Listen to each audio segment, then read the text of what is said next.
Good afternoon, sir.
Hello.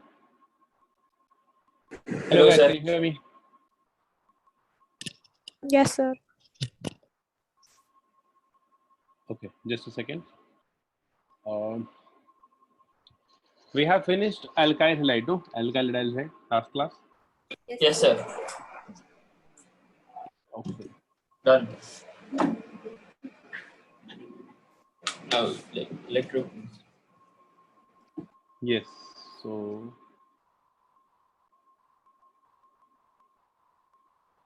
just give me 2 minutes.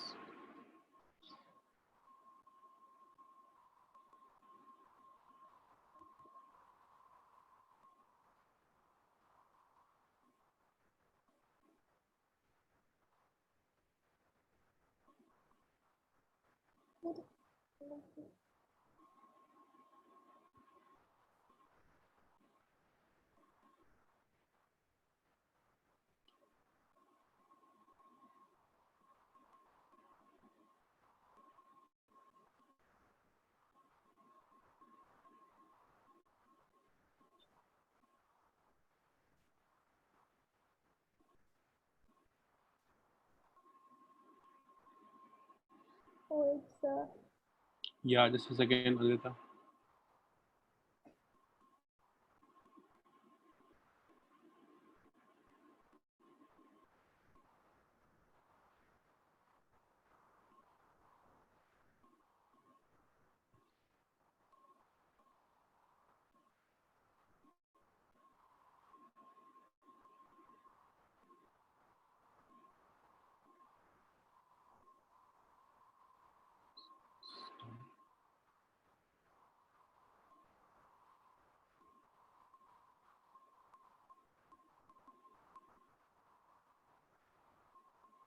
Okay.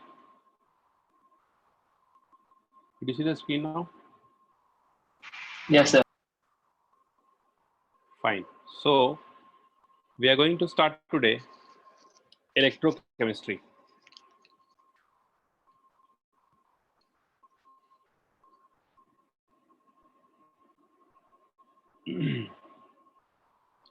Okay.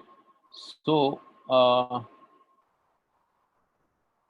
electrochemistry.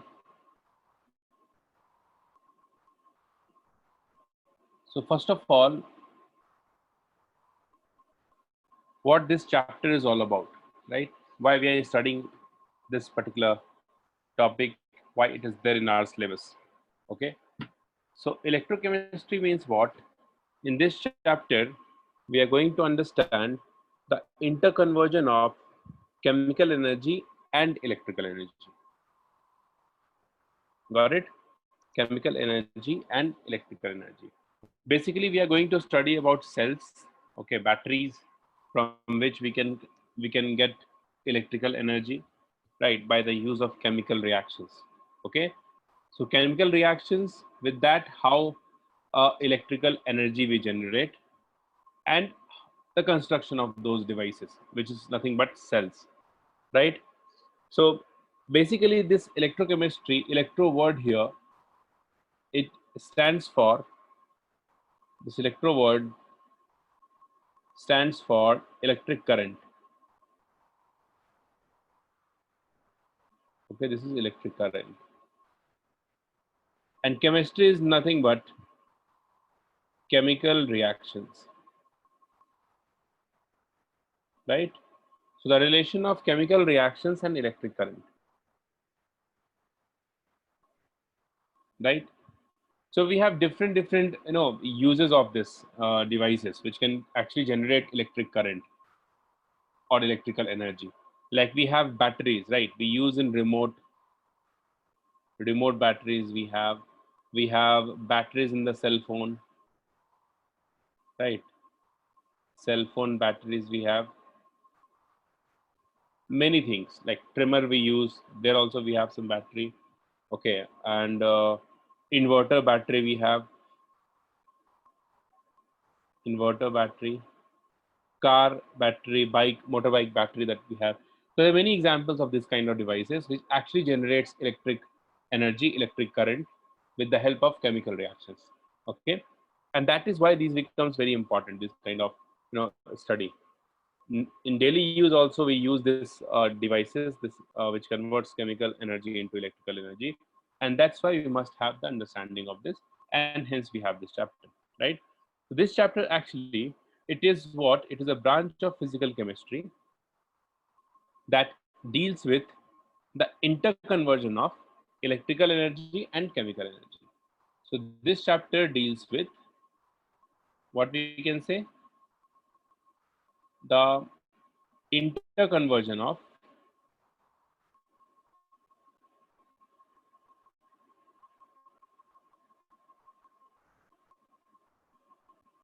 interconversion of electrical energy and chemical energy.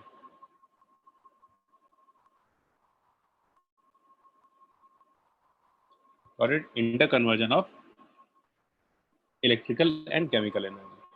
Now for this we have different devices. Okay, different types of cell.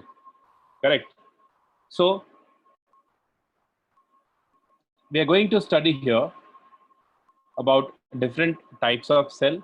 Mainly we have electrochemical cell, electrochemical cell. Then we have electrolytic cell, electrolytic cell,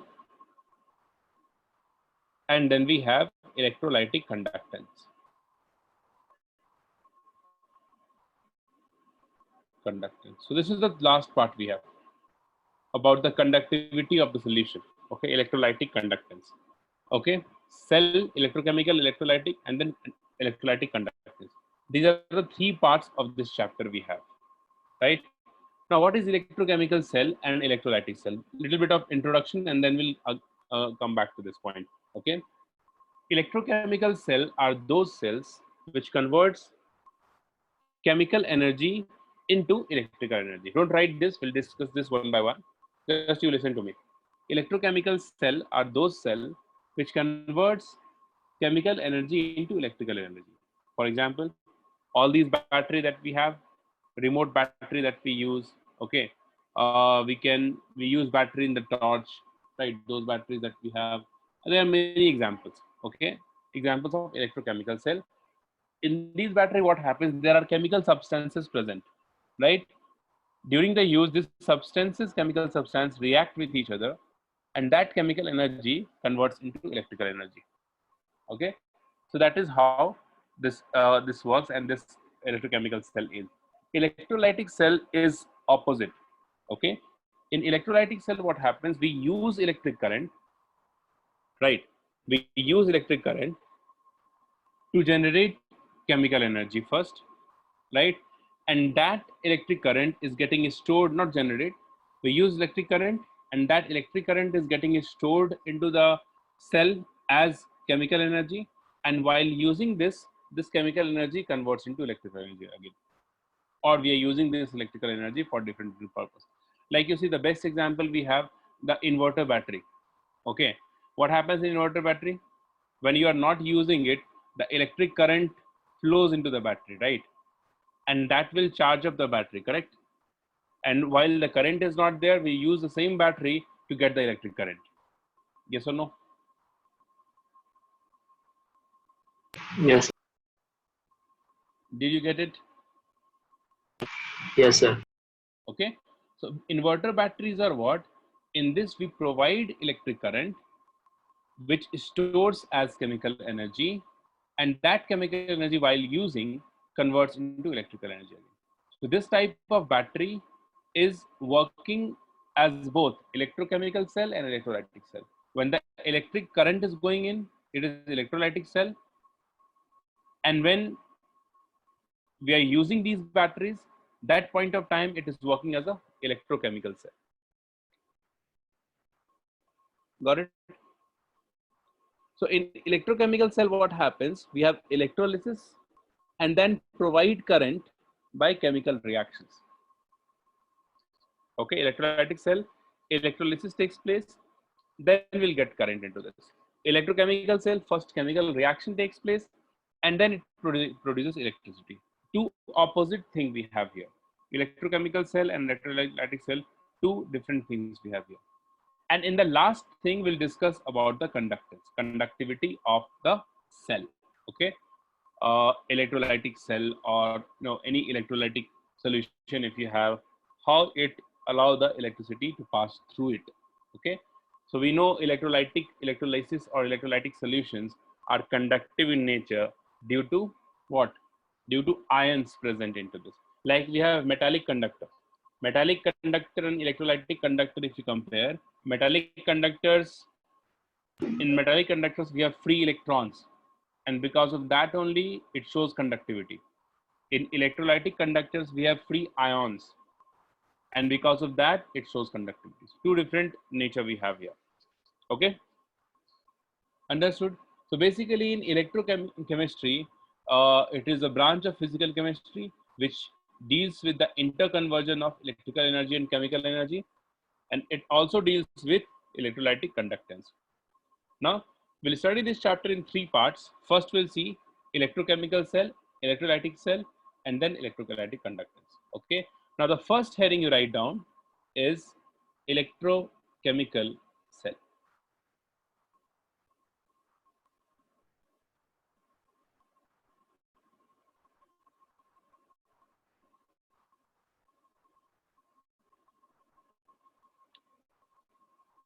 Write down, this is the device which converts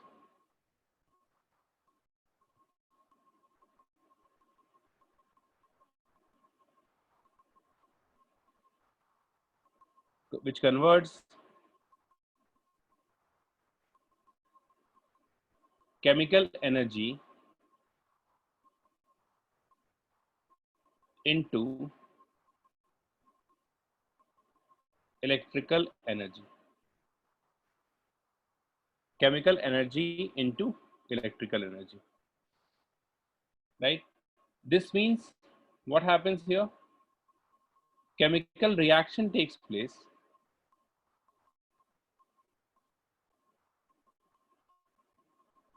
Chemical reaction takes place which produces current.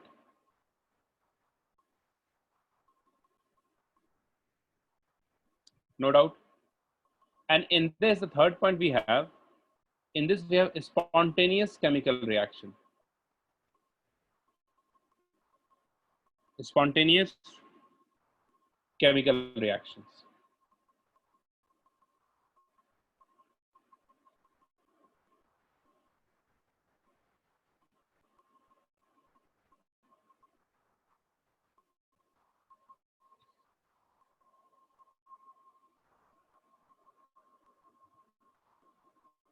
Okay, spontaneous chemical reaction.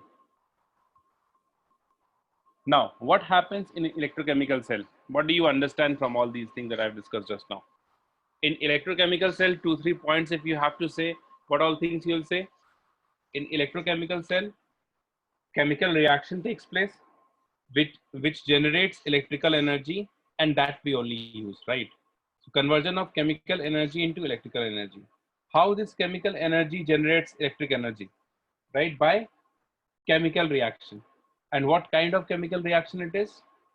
It is a spontaneous chemical reaction. Any doubt? No, sir. Finished it? Oh, sir.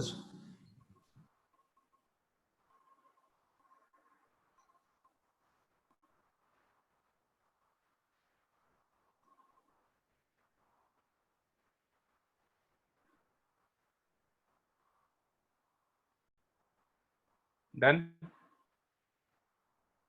Yes, sir. Correct. Yeah, done, sir.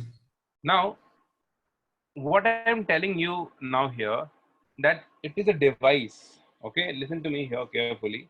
Electrochemical cell is a device which converts chemical energy into electrical energy.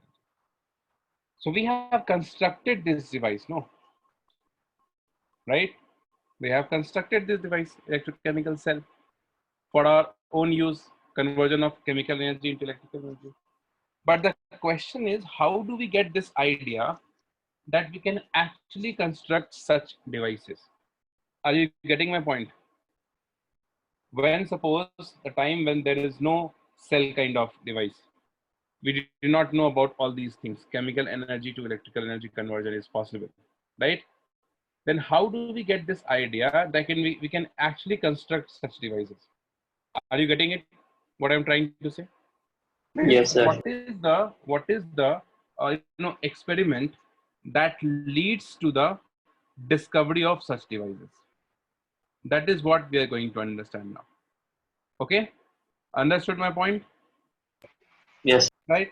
So the experiment that we have, see, in this chapter we have so many constructions, the diagram we have to draw. Okay, to save our time, what I have done, few days back only I have taken this class in other batches, so I have that slides with me. Okay, the slides I have. Okay, so I, whatever the diagram we have, that I'll take the reference from here, right? You see, this is the part we are going to discuss. You can see this. Okay, so just to write down this heading, experiment which leads to the invention of electrochemical cell. Okay, I'll explain this, and then I'll again go back to that thing, the the board that we have. Okay, experiments which leads to the invention of electrochemical cell. So we are trying to understand what is the experiment we had, so that we'll get this idea that we can actually construct such kind of devices. Okay. So what you do, you just you just copy down this diagram. This diagram you just copy down.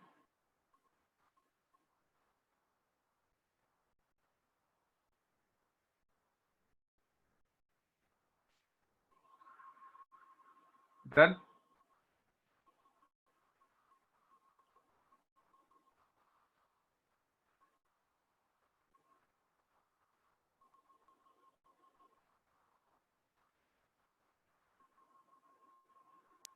Done, sir.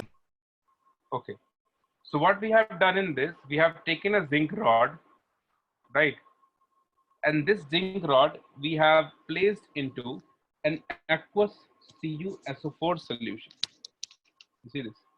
A zinc rod placed into an aqueous CuSO4 solution. Okay, just we dip this rod into the solution, and then we observe that what happened after this.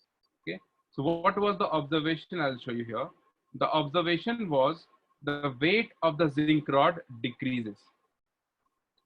Right, you see the weight of the zinc rod decreases, and we know this aqueous solution is blue in color, right?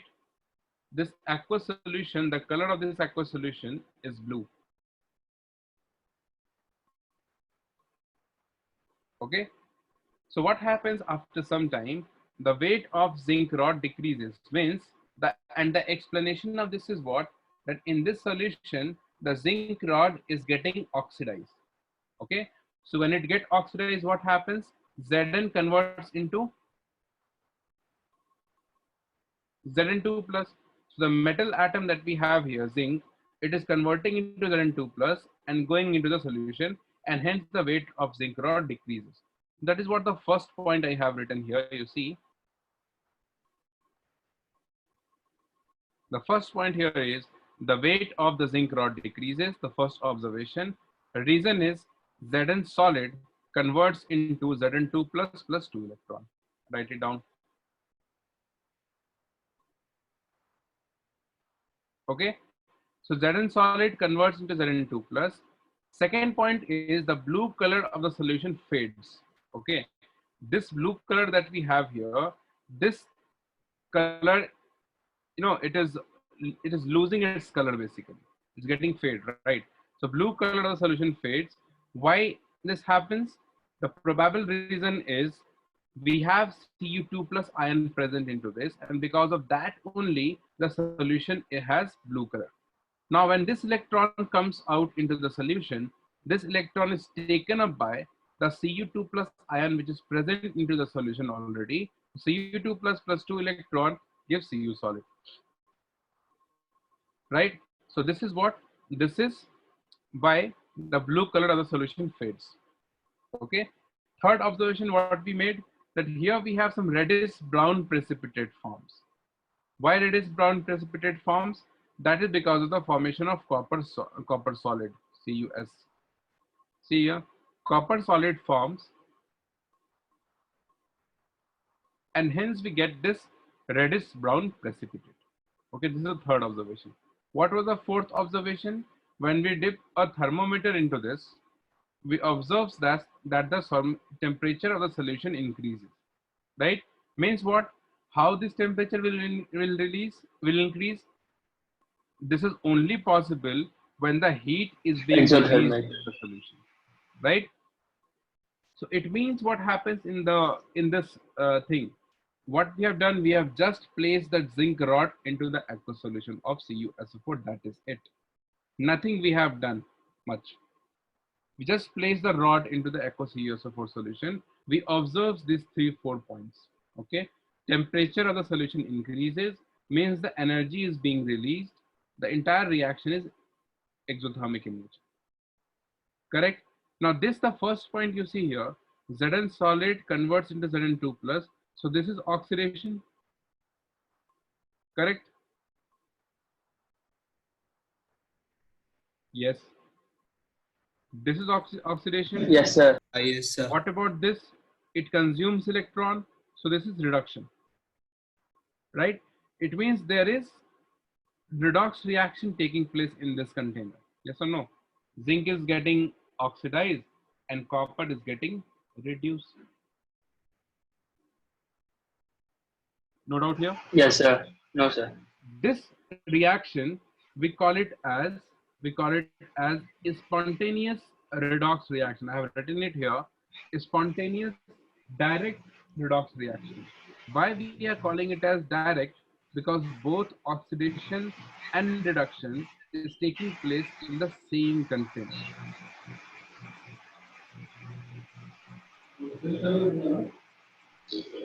Yes, sir. Did you copy all these points? 1 second. 1 second, sir. So what is direct? Okay. I'll tell you.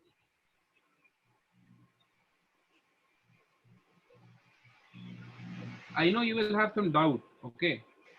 But Yes, I would sir. say keep your doubt with you for a few minutes, like 15, 20 minutes or half an hour. Okay. Okay, sir. In between, if you feel something that I am leaving that particular topic, then you can interrupt me. Okay. Okay, But sir. let me discuss few things. I will explain all the doubts that you have, probably that I feel.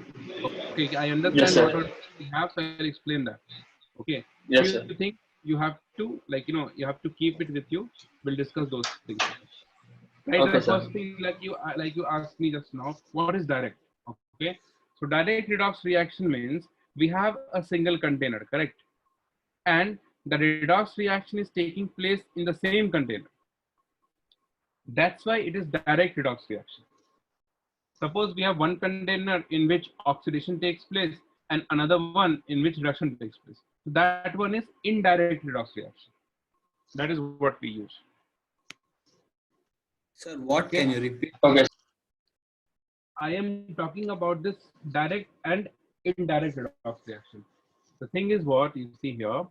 This is a redox reaction, right? And I have written here it is spontaneous direct redox reaction, right? You see, I've written here spontaneous. Why it is spontaneous? Because we haven't done anything. What we have done, we just placed zinc rod into CuSO4. So that is it, right? Yeah, yeah. And all these things happened on its own. These 4 points are written here. Weight of zinc rod decreases, blue color fades, right? Reduced brown precipitate forms, and temperature of solution increases. These four things we observe. And why this is happening? Because of oxidation of zinc rod and reduction of Cu2 plus. So this is oxidation, this is reduction. Both oxidation and reduction takes place in the same container. Takes place in the same container. Okay. Yeah, Right. okay. So that's Yeah. why we are calling it as direct redox reaction, nothing much. Okay. When oxidation reduction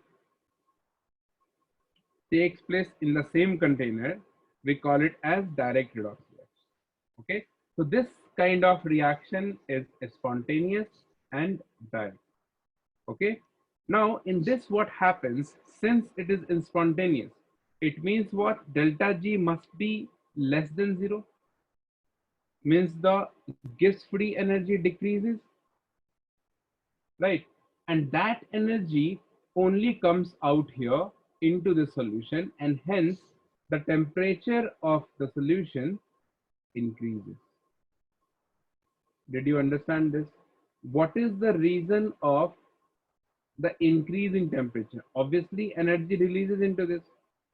So the decrease in Gibbs free energy that we have, that will only come out in the solution, and hence the temperature of the solution increases. Correct? Yes, sir. Understood? Okay, fine guys. So what happens overall? The energy is getting released here.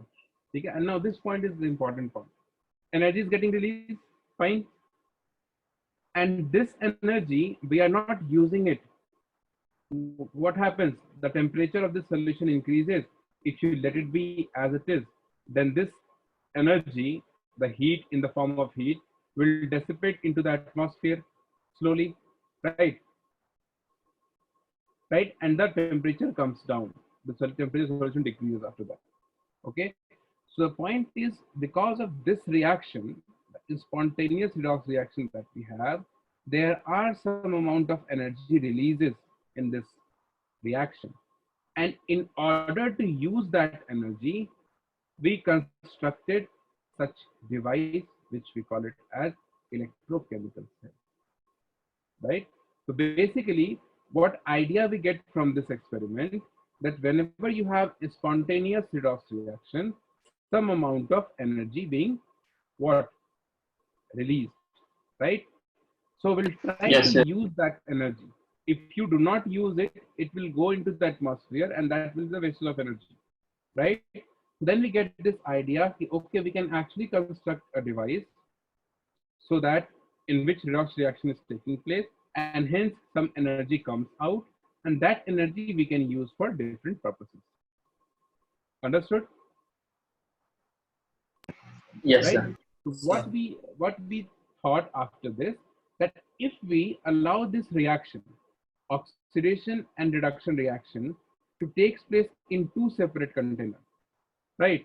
And when we connect these two electrode with an external conducting wire, then obviously the electron releases at the oxidation end.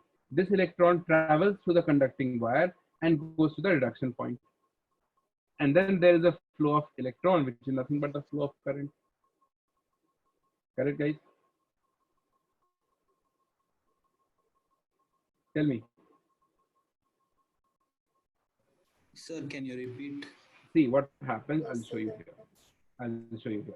You understood the direct redox reaction in which the energy is getting Yeah. released. So now what Yeah. we Yes, are sir. trying to allow this reaction to take place in two different containers, right? In two different containers. In one of the container we'll have oxidation only, and another one we have reduction separately. Okay, we'll have an electrode here. We'll have an electrode here. So we when we connect these two electrodes by an external conducting wire, then what happens? Oxidation releases electron.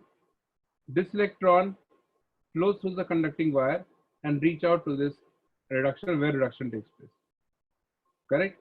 So electron flows. This is nothing but what? The flow of electricity. Current. Yeah. Yeah. Correct? The flow of electron is nothing but current, no? Yes, sir. Since we got this idea that in redox reaction, some amount of energy releases. In order to utilize that energy, we develop this cell, electrochemical cell, and in this cell, what happens? We take an oxidation half and a reduction half. And in this, we have two electrodes which is connected through a conducting wire. And in this, the redox reaction takes place because all these things are there in a chamber. No, cell you see, any battery if you see, these arrangements are there within the battery, right? And it is there in this. So here what happens, this kind of redox reaction where the oxidation and reduction is taking place in two different containers, we Indirect. call it indirect redox reaction. Sir, actually, I broke a battery, sir, but I didn't see these. I just saw some charcoal thing. Because you've used it. It's not like ऐसा नहीं होगा कि rod दिख रहा है तुम्हें. बहुत छोटा One सा. graphite rod is there, but Yeah, obviously. So D28 भी होता है ना rod वहाँ पे. We'll discuss this. So ऐसा नहीं होगा कि when you use that, if you open up a battery which is not in use, new battery if you open up, okay, then yes, probably sir. you'll see not charcoal kind of thing. You'll see the chemical, substance which is unused. Okay, or battery you'll see the clean and without corroded battery. You'll see without any Oh, corrosion. okay, sir. Okay. This is that ever ready, that one. This is applicable for all, sir. Yes, any electrochemical. All these Okay, ever sir. ready ले लो या Duracell ले लो, whatever you take, it is valid for all. Oh, okay, sir.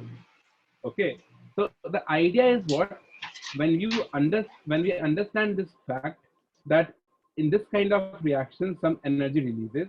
So idea is what, the idea is to construct a device in which the indirect redox reaction is taking place, and then we'll connect those two electrodes by an external conducting wire through which the electron flows, and that is nothing but the current.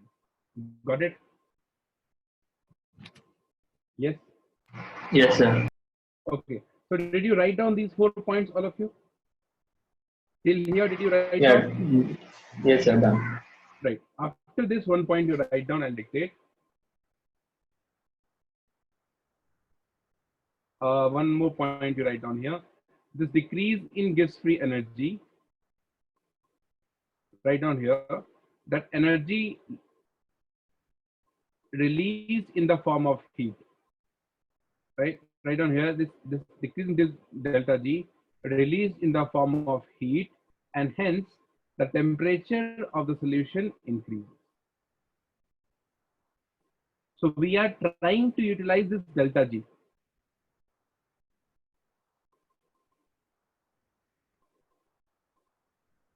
Sir, could you repeat the last part?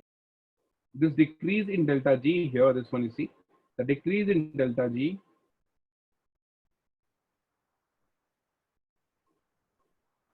this energy, right, on the decrease in delta G releases in the form of heat, and hence the temperature of the solution increases, and that we observe from what?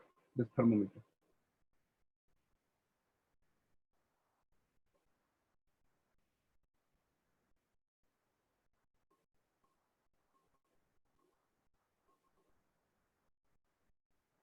Understood? Next line. Next line in Yes. this write down. If we bring out the above reaction indirectly,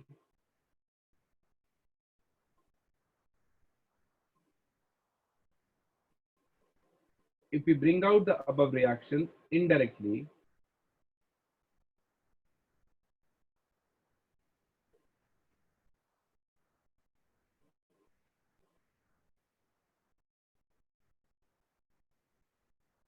then we can convert this into electrical energy.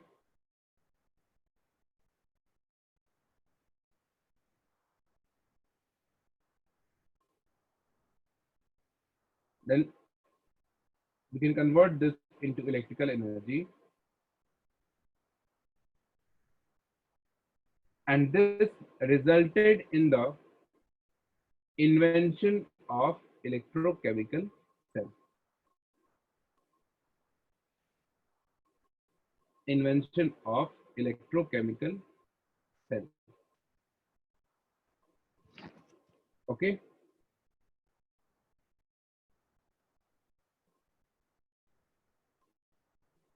Sir, can you just repeat the first line of the statement? The first line was, if we bring out the above reaction indirectly, then we can convert this into electrical energy. Done? Yeah, done, sir. So basic idea you understood, right? What happens and how do we get this idea to construct such devices which can convert electrical energy into uh, this thing, chemical energy into electrical energy. Now to understand this, the first 2-3 terms we have to understand. You see, there are so many diagrams that's why I'm using this slide to explain you this all this.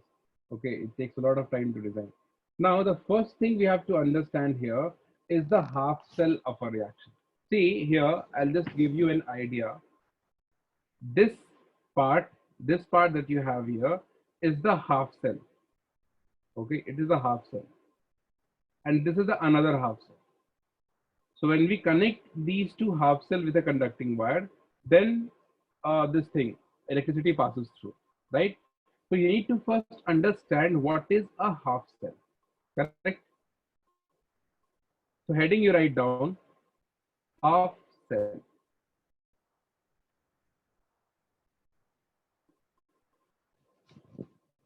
Okay, in half cell, write down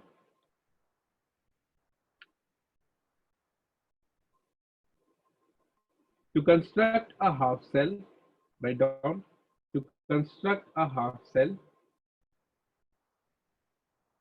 the metal rod is placed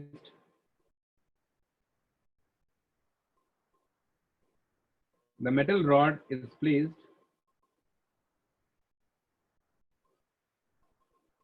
into the solution of its own ion.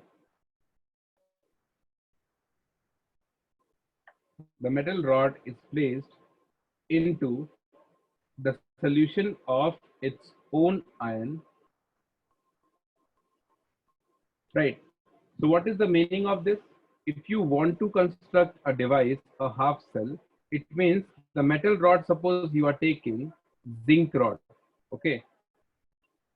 So zinc rod must be placed in ZnSO4 solution. ZnSO4 solution, aqueous ZnSO4 solution. Okay. Zinc rod must be placed into this. If you are taking copper metal, then this copper rod must be placed into CuSO4 solution. That is the condition we have. Okay, metal must be placed into the solution of its own ion.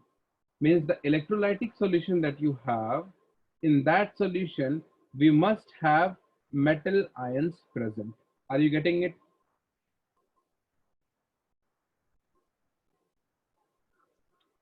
Yes, sir. Right? Are you getting Yes. it? Fine. You don't write anything now. Whatever I'm dictating, just you write only those things. The exact diagram and other things I will show you, right? Let me just explain few things here, then I'll show you the diagram there, okay? And then you can copy it down. See what happens, suppose if you have to, form a half cell of zinc electrode. So what we have to do, we'll take a construction for this, we'll take a beaker here, and in this, we'll have the electrolytic solution, right? Electrolytic solution. And in this, what we'll do, we'll place the zinc electrode like this. So this is zinc rod. And what should be the solution here? What? ZnSO4. ZnSO4. Can we ZnSO4? Yes, because the definition of half cell is what? Metal rod must place into the solution of its own ion, right? See guys, we have to see the construction of electrochemical cell also. It's very important for all the exams, board, competitive, whatever it is. But all these things, whatever we are discussing now, that will use in the construction of electrochemical cell. And if you understand this properly, I can assure you that you don't have to memorize anything into the construction of electrochemical cell. You can do it on your own, right? Just 1-2 points you have to keep in mind. Okay, that's why it's very important. You must understand this. So zinc rod is placed in ZnSO4 solution. Suppose Venkat does not like this zinc. He has taken copper rod, right? So this is the copper rod. So what should be the electrolyte we should use here? Copper sulfate. Sulfate. Iron rod if you take, then we'll have the solution of ions. Means the ions of Fe should be present. FeSO4 you can take, other electrolyte also you can take, right? So this is the condition we have of an half cell. Metal rod must be present into the solution of its own ion. You don't write anything now. I'll show you the diagram, proper diagram. Okay. Concepts I'm trying to explain. Just listen to me and try to understand the concept. Okay. Now what happens when you place a zinc rod into this aqueous solution of ZnSO4 or copper rod into this? Okay. Then basically there are mainly two types of phenomena we observe here. Two types of phenomena we observe here. Tell me what ions are present in the solution. Copper and sulfate. We have Cu2 plus ion and we have copper metal here. So what happens, there are one possibility is what? One possibility is, again I'm telling you, don't write anything. From here metal rod, Cu comes into the solution as Cu2 plus ion, leaving the 2 electron behind onto this metal rod. One possibility is what? The copper metal atom gets oxidized into Cu2 plus aqueous and 2 electrons. No doubt in this. This is one possibility. Another possibility is what? The ion which is present into the aqueous solution, Cu2 plus aqueous, takes the 2 electron from the metal rod and get deposited onto the metal electrode.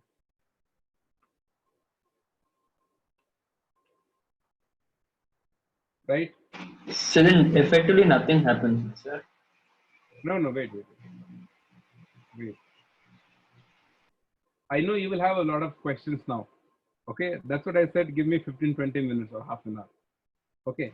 Okay, sure, sir. So when you place this rod, either this or this will take place.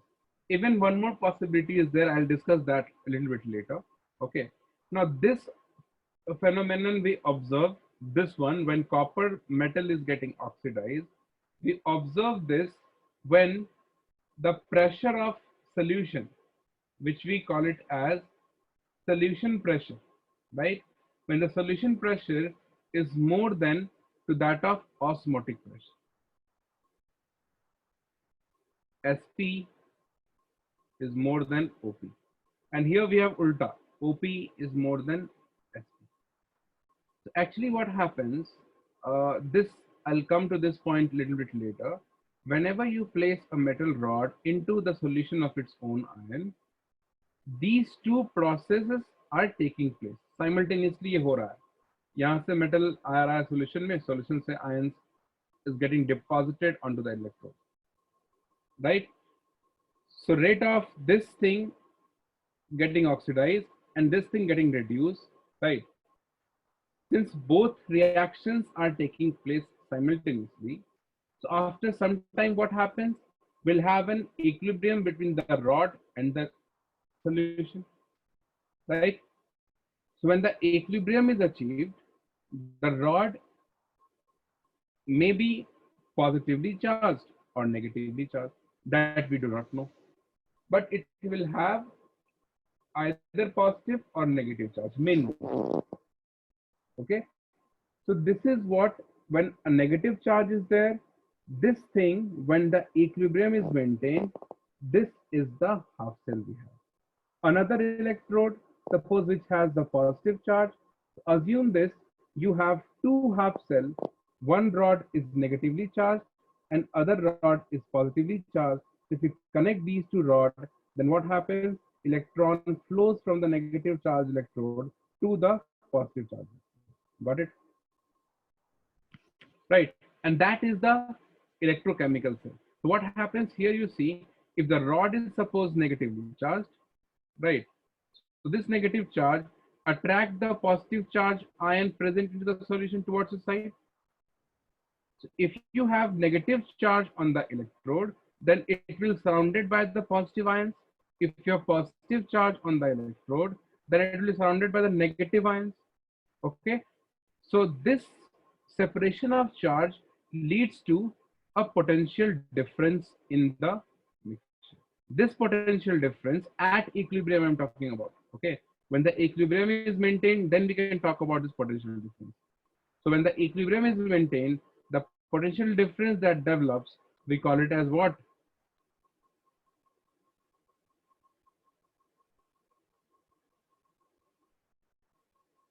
Electrode potential.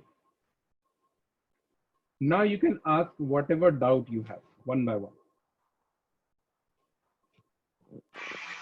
Sir, what exactly are OPSP?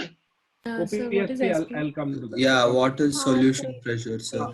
OPSP, I'll come to that. Apart from OPSP, whatever I have discussed, you tell me. Did you understand the electrode potential? Sir, yeah, one doubt. Yeah. Sir, when the charges are getting displaced and again it is coming on the copper or the zinc metal, how is it getting charged again, sir? Like, But I didn't get you.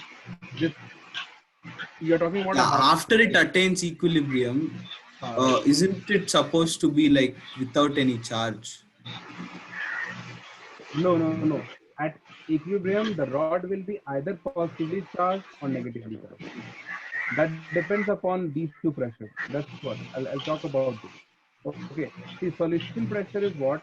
When you dip the electrode into the electrolyte. That is the electrolyte that you have taken in the beaker, right? So what happens? Suppose the copper atom you have over there, and that copper rod you place into the electrolyte, right? So that copper solid has tendency to convert into Cu2 plus and donates electron and making the rod positively charged, right? Yeah, yeah, And Cu2 plus ion comes into the solution.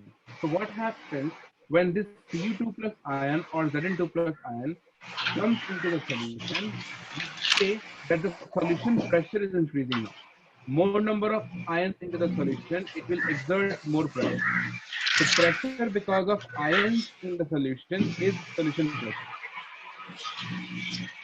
Okay. Osmotic pressure is the pressure exerted by the rod on the solution.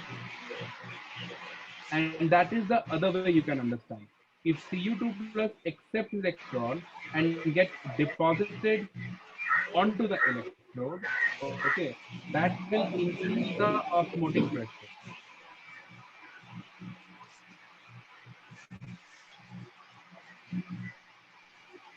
okay, sir, fine. Right? So solution pressure is because of the pressure of ions in the solution. Osmotic pressure is the pressure developed when the Cu2 plus in the solution takes electron from the metal rod and get deposited onto the electrode. Got it?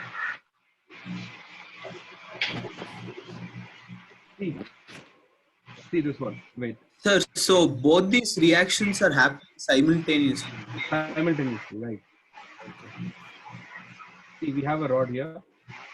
Suppose this is copper rod, and we have CuSO4 solution. And the another one also I Can mentioned. you put no? Venkat, Yeah, you there are noise. So what Not from my happens? side. Okay, what happens? This Cu comes over here as Cu2 plus, right? When this happens, when Cu solid from the metal rod converts into Cu2 plus aqueous plus 2 electron. So this 2 electron is getting deposited onto the metal rod. Hence it is negatively charged. You see this. Means the copper metal that we have here on the rod, it loses 2 electron onto the rod and comes into the solution as Cu2 plus ion. Now because of this ion is coming into the solution, it increases the solution pressure. Okay. Now you think over here. If solution pressure is more than to that of osmotic pressure, I'll discuss this osmotic first. Second point is what? From this Cu2 plus ion, if get deposited onto the electrode, Cu2 plus. So what happens? Cu2 plus takes 2 electron from the metal rod and get deposited as Cu solid. Since the Cu solid metal is increasing over here, this increases the osmotic pressure and decreases the solution pressure.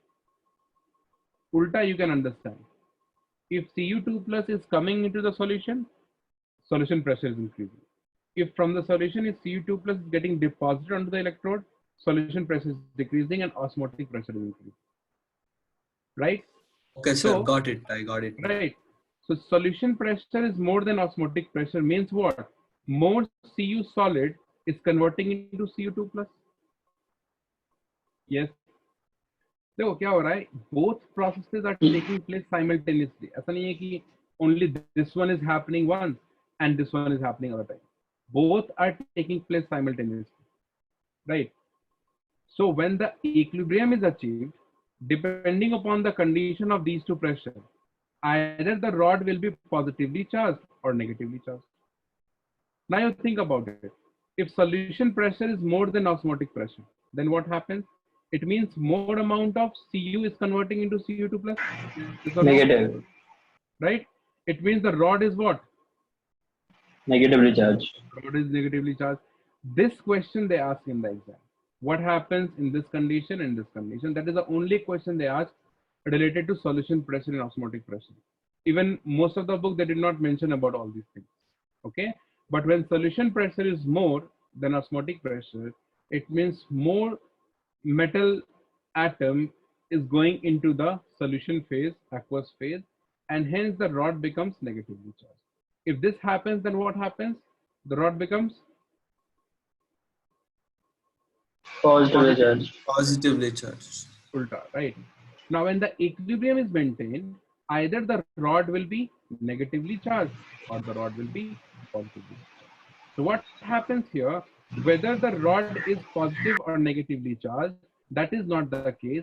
But the thing is, if the rod is negatively charged, the solution positive charged ion in the solution will surround the rod like this, right? Because negative positive attract each other. If the rod is positively charged, then what happens? The negative ions will surround the rod here like this. So in both way, what happens? We have charge separation, and because of charge separation, a potential develops into the half cell. Did you understand this story? Yeah, sir. I understand. Yes, sir. Yes, Charge sir. separation we define only at what? Only at equilibrium, when the equilibrium is maintained. Amala, are you getting it? Ashwin, how are you? Yes, sir. Ashwin, did you understand this? Any doubt? Who is this SK?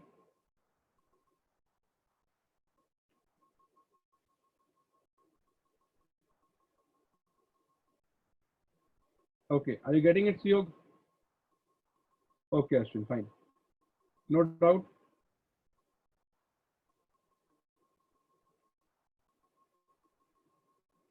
Correct. Suddenly fine. Yes, sir. Mahak, are you there? Mahak, Yes, sir. कहाँ थे तुम? Where were you, Mahak? Town में नहीं थी sir, अभी भी नहीं हूँ, हाँ. but attending from here. You are in somewhere in Sikkim or where? Assam. Assam में हो. अच्छा. Okay, I heard about you that you went there for some function. हाँ sir, and I Anyways, got stuck here. ठीक है, आराम करो, अच्छा तो. हाँ. Okay, but do it in the class. Okay. Fine. Anyway, Yes. so this is the this is how the potential develops in a half cell. Okay. Ab socho, like now you think about it, it's very simple now. You have two such half cells. One is at high potential, other one is at low potential. So what happens when you connect this with an conducting wire? What happens then?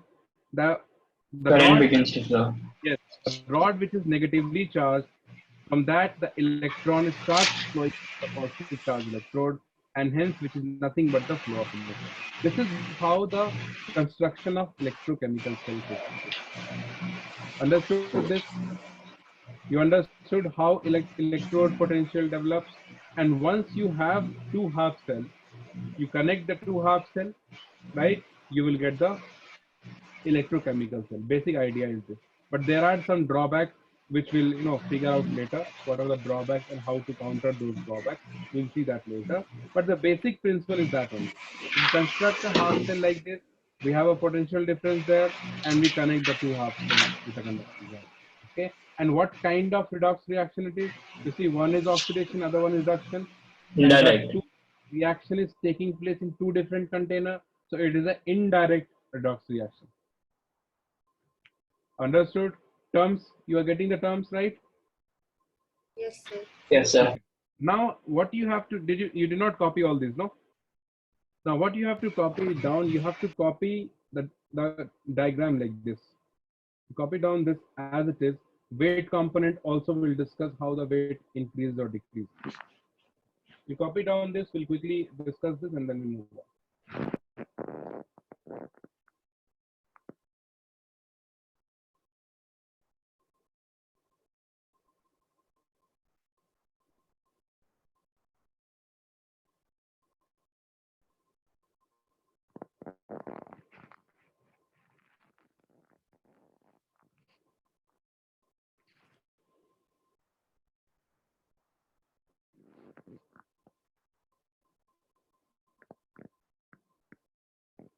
See here, don't draw all these four at a time. These are the two different cases I have discussed. You see, there's a line here. This is case one. This is case two. The two possible cases just now I have discussed. The same thing we have here.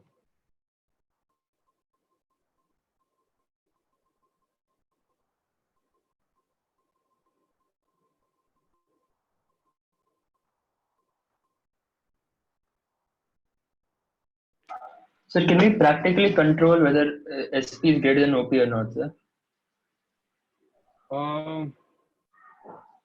No, we cannot. Like for this length of rod, this dimensions of rod, we take 5 molar solution and stuff. I'll come to that part also. See, Okay. the rod electrode potential is fixed, like standard electrode potential.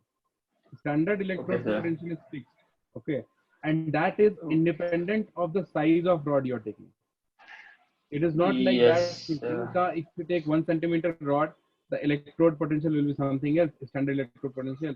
And if you take 10 centimeter, the standard electrode potential will be something else. It's not possible. Both will have the same electrode. What exactly is standard electrode potential, sir? I'll come to that. Copy Okay, it sir. on. 1 sec, sir.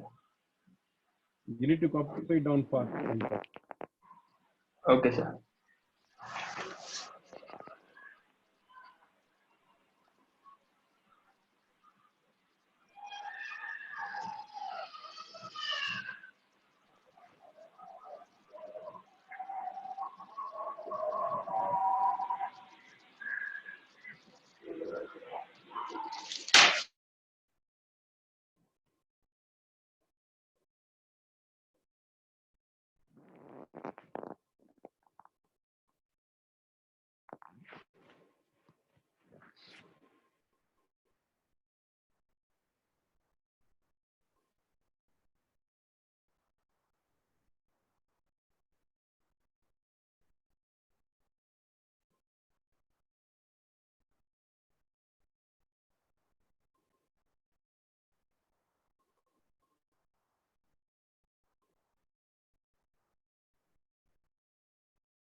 Done, sir. Done. Yes, sir. No, sir, 1 minute.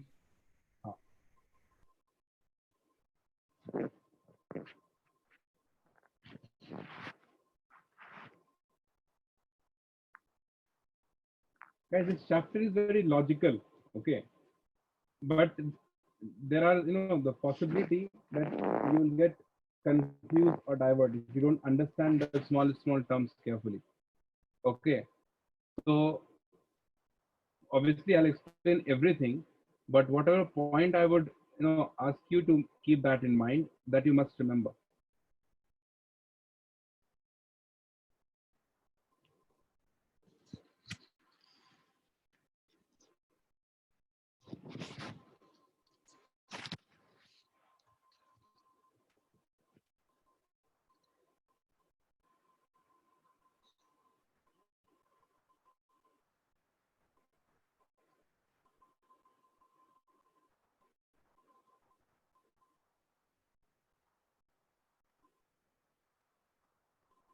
Done, sir.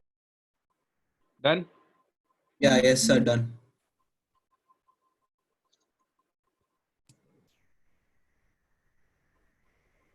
Niyati, done. Yes, sir.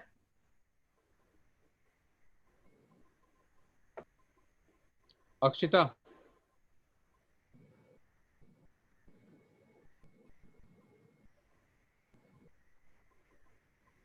Akshita, you there? Akshita is sleeping. Advaita, हाँ sir, I'm done.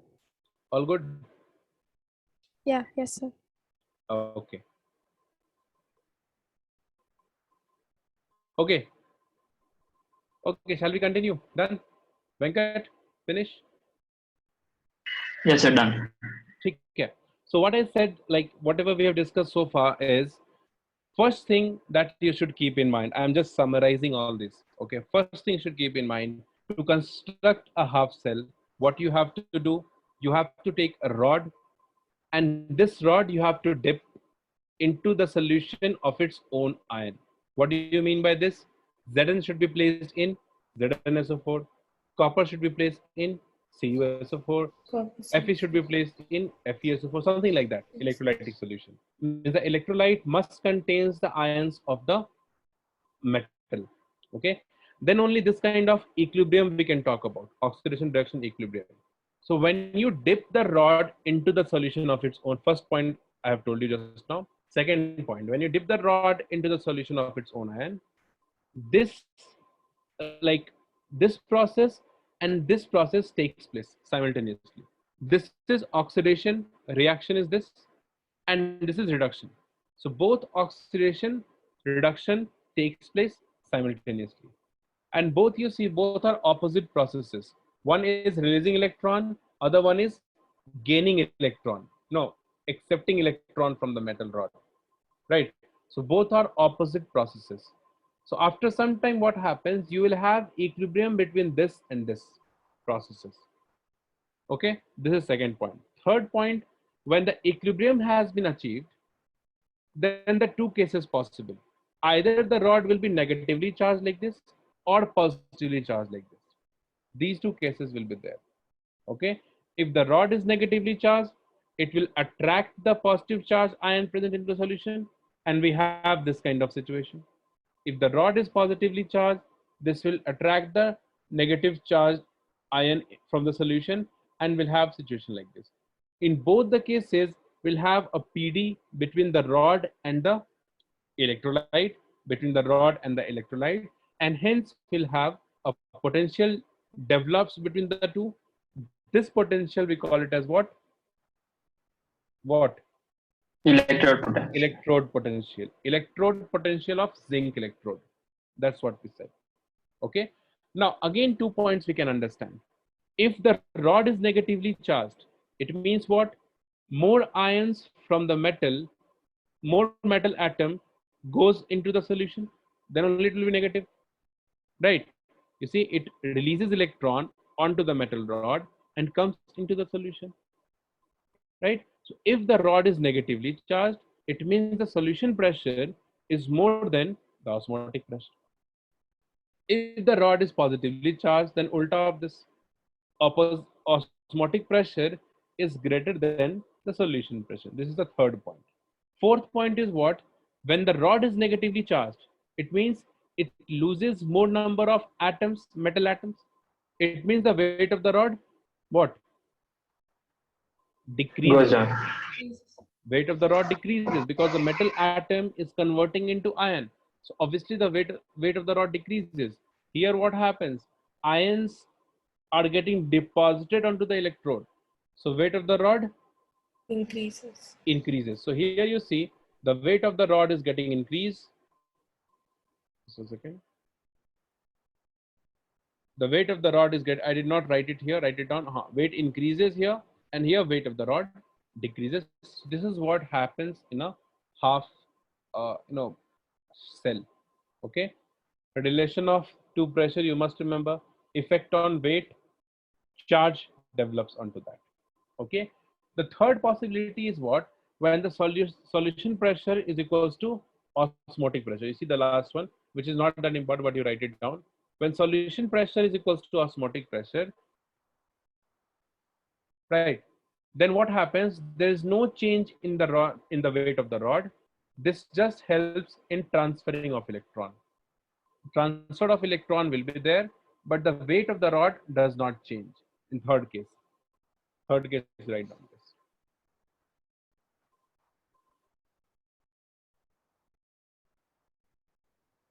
Understood?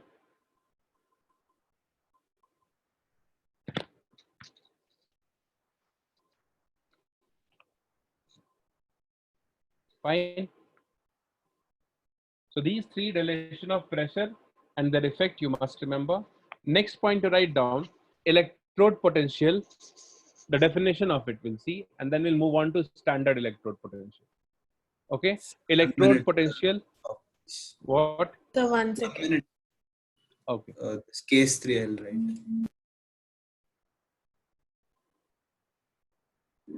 Just to write down this case 3. Note, write down this point.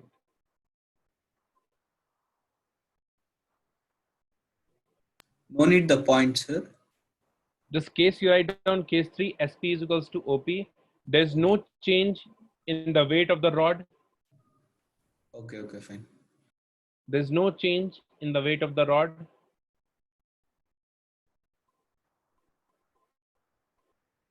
But the transfer of electrons takes place.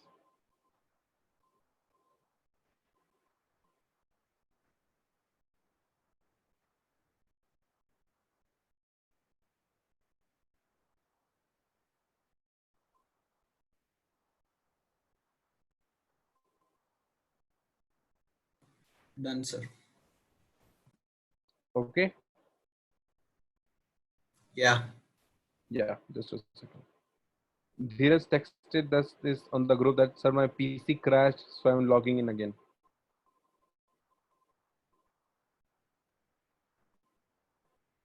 Anyways, chalo. So this is the three cases we have.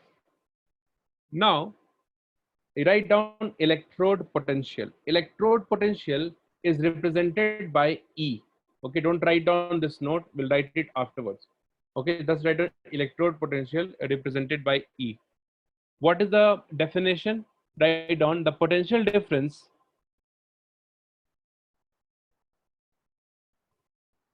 The potential difference developed between the metal rod or electrode. Metal rod means electrode.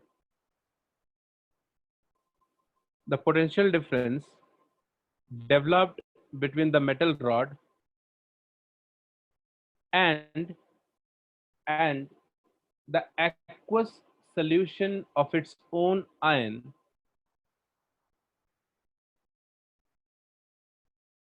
the aqueous solution of its own ion at equilibrium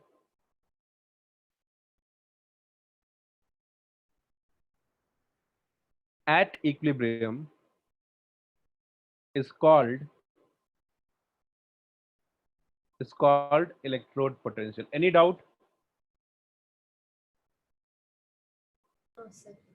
No. Right. Next, write down standard electrode potential. Standard electrode potential.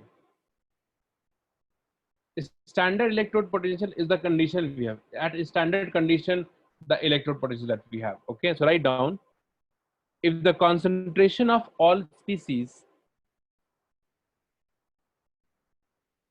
Now these points you have to memorize. Okay, if the concentration of all species in a half cell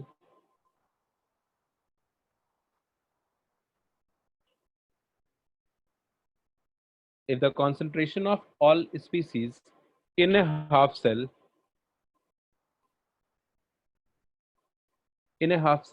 is unity 1 in a half cell is unity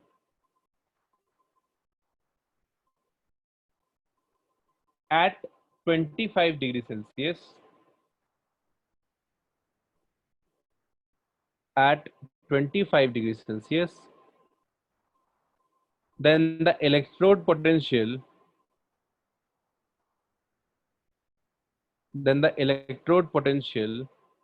is called standard electrode potential.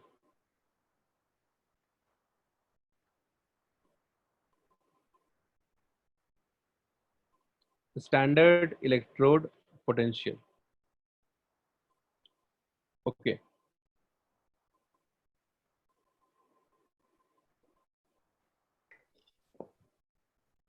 Done?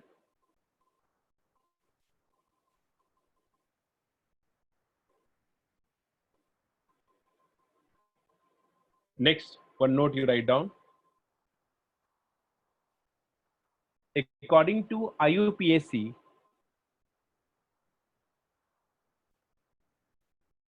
according to IUPAC,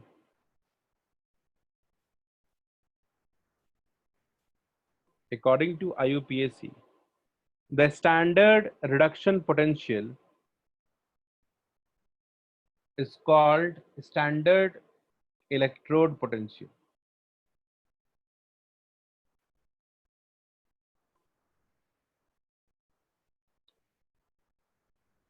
Can you repeat, sir, last point? Yeah, according to IUPAC, the standard reduction potential is called the standard electrode potential.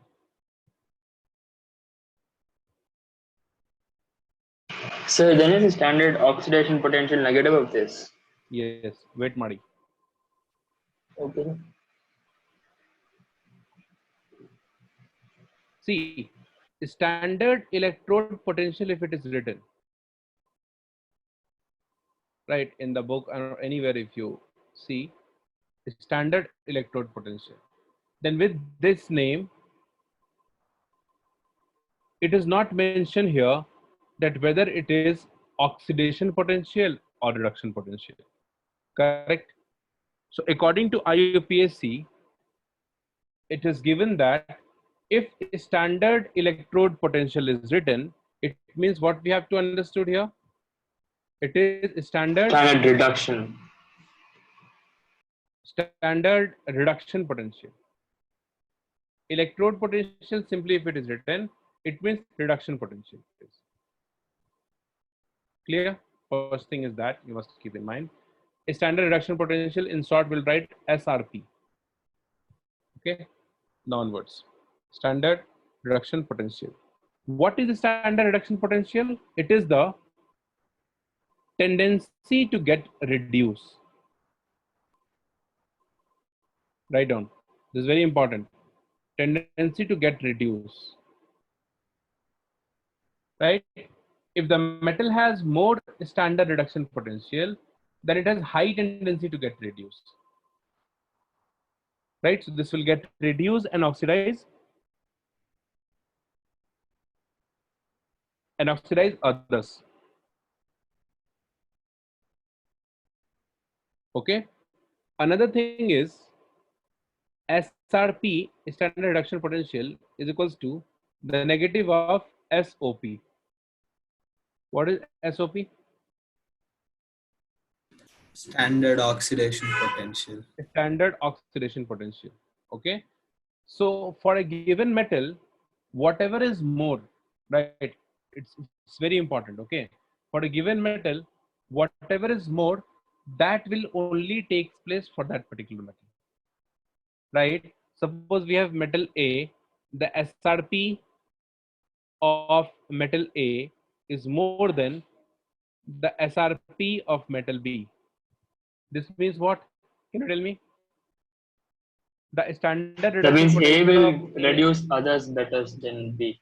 Yeah, the standard reduction potential of A is more than to that of B. It means when you have a cell with A as a half cell, B as another half cell, then A will get reduced and B will get oxidized. Right? So whenever you have two half cell, you can have any electrode for the two half cell. The half cell whose standard reduction potential is more, there only reduction takes place. Are you getting it? That will get reduced, reduction takes place. The half cell Yes, sir. standard reduction potential is less. Standard reduction potential is less means what? Standard oxidation potential is more. More. Hence, that particular electrode whose standard reduction potential is less will go under oxidation and other one will go under reduction. Sir, but is this only magnitude wise or even the sign, sir? Because No, with one is negative always sign. negative. We'll check, we'll see the negative sign also. Okay, We'll sir. see the sign. Right? So only one thing you have to keep in mind. Whatever is more, that will be possible for that particular electrode. If the electrode has more reduction potential, that will get reduced. If the electrode has more oxidation potential, that will get oxidized. Right? And the electrode where reduction takes place, what we call it as? Cathode. Cathode, right? So this point you Yes, write sir. down, electrode where reduction takes place, we call it as cathode. And cathode is negatively charged in electrochemical cells. So write down this note now. This note you write down. Negatively charged electrode with respect to electrolyte is anode, and positively charged electrode with respect to electrolyte is cathode. Anode always oxidation, cathode always reduction. Sir, but in general, cathode is negative, no, sir? I knew that you'll ask me this question. I was about to tell this. Cathode Oh. will be negative in electrolytic cell, not in electrochemical cell. Oh. In Sir. general में कुछ नहीं होता. Usually in 10th grade, I think you have studied electrolytic cell. That's why cathode is negative there. We'll discuss here okay, also sir. after finishing electrochemical. We'll see electrolytic cell, right? And there Yes, we'll sir. discuss this anode and cathode. The charge will be opposite there. In Oh, electrochemical okay, cell, sir. again I am explaining this. Cathode is positively charged, anode is negatively charged. In which one? Now this is We are discussing electrolytic now cell. electrochemical cell. All these are electrochemical cells. Oh, yes, sir. Okay. Electrochemical cell. I've written it.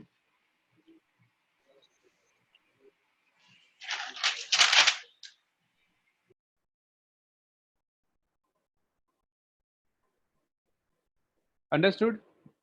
Finished? Yes. So 1 minute, sir.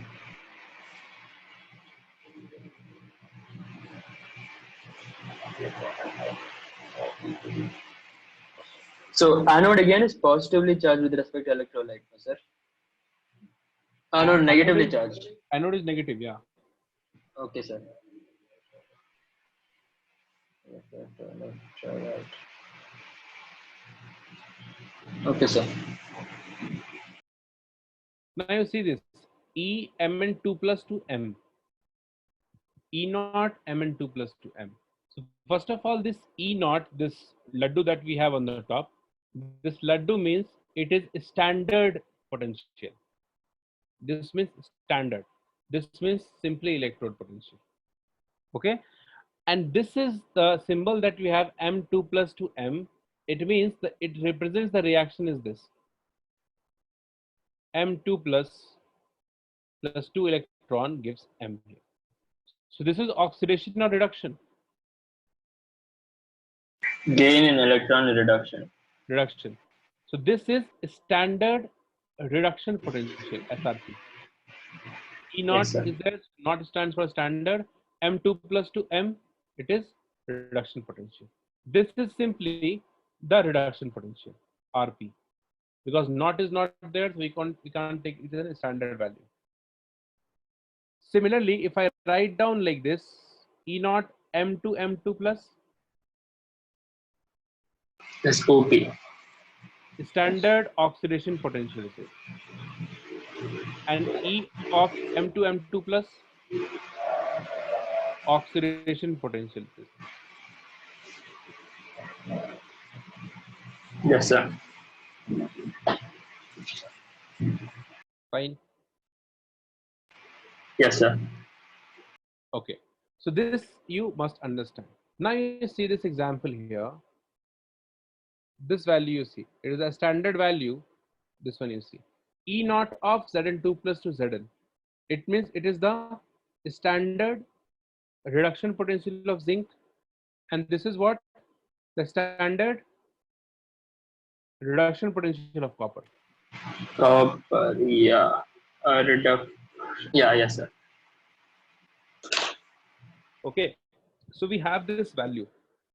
Now, if you try to construct a cell, electrochemical cell, with zinc and copper electrode, means one half cell is made up of zinc, and another half cell is made up of copper. Right? So, could you tell me which one behaves as cathode, which one behaves as anode, and why?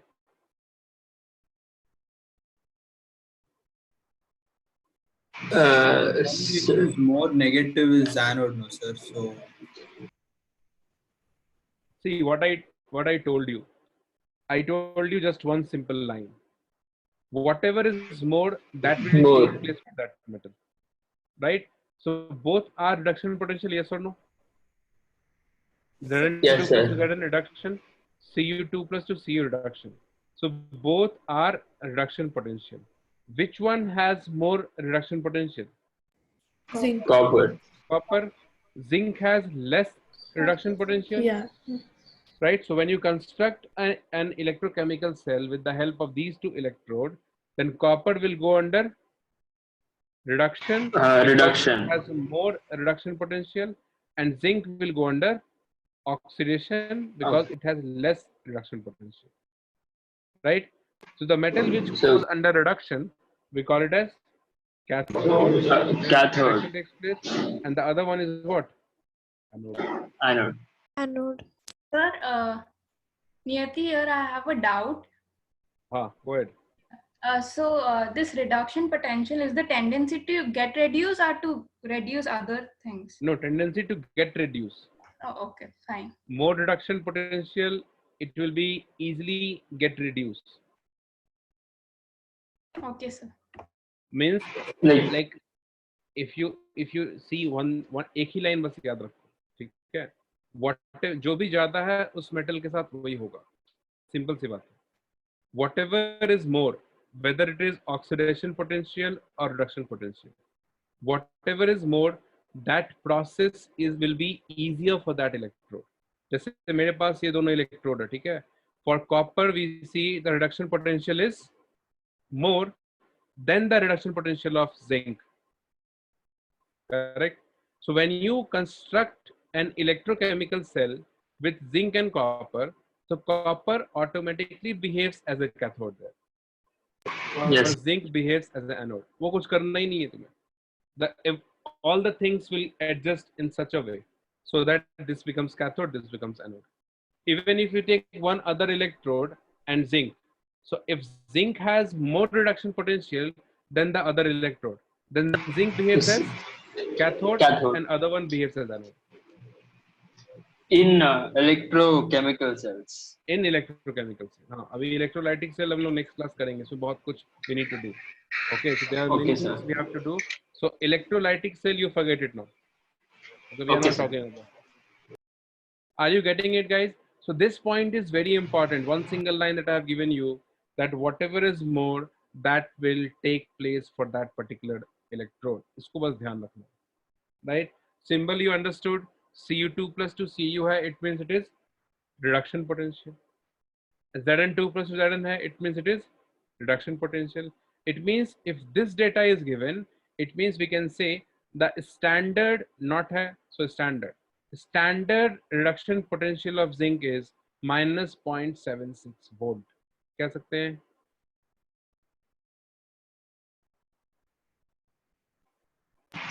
Sir, is there any difference between oxidizing power, potential, and nature? What? Oxidizing power, potential, and nature for anything. For anything, oxidizing power and oxidizing potential. Oxidizing power is 1 second, sir. Oxidizing power is equal to potential, sir. Yes, we can say. Oh, okay, sir. No. Which is No, it's not like that. Oxidizing power is tendency to oxidize others. this is what yes, sir. I was getting confused, sir. Yeah. So see, both you don't understand. Just to keep one thing in mind. Reduction potential is tendency to get reduced. Yeah. Oxidizing potential is tendency to get oxidized. Yes, sir. Okay. Okay. So if SRP of A is greater than SRP of B, then B will go oxidation. Correct, Mehak? Right. SRP of A is more than B. It means SOP of B is more than to that of A. It means B का oxidation होगा, A का reduction होगा. That's what it is. Okay. ठीक है. Okay. हाँ. Understood this? All of you? Yes, sir. Right. So this is what standard electrode potential, standard reduction potential we have. Now you see the construction of electrochemical cell. Okay. Now you see this. अगर यहाँ पे if you have understood everything properly, okay, this diagram you can draw on your own. Nothing you have to memorize here, right? We haven't discussed only about this salt bridge. So salt bridge we'll discuss, and I'll explain you what this diagram is all about. If you want, you can copy it down first, and then we'll start discussing it. Yes, sir. 4 minutes, sir. No, just a second. Wait. I'll explain this first, and then you can try on your own. Right? Okay, sir. Now, guys, this one is very important. Like if you see the previous year question, competitive exam or even your board exam also, they have asked this question: construction of electrochemical cell, 4-5 marks they have asked. Okay, so like I said, nothing you have to memorize. We have discussed everything properly. So you just need to draw this. What you have to keep in mind, first thing, we always draw the anodic half cell on the left hand side. Okay? Anode को will draw on left hand side. So electrochemical cell construction we do with zinc electrode and copper electrode, correct? Okay. So to construct a half cell of zinc and half cell of this thing, copper, right?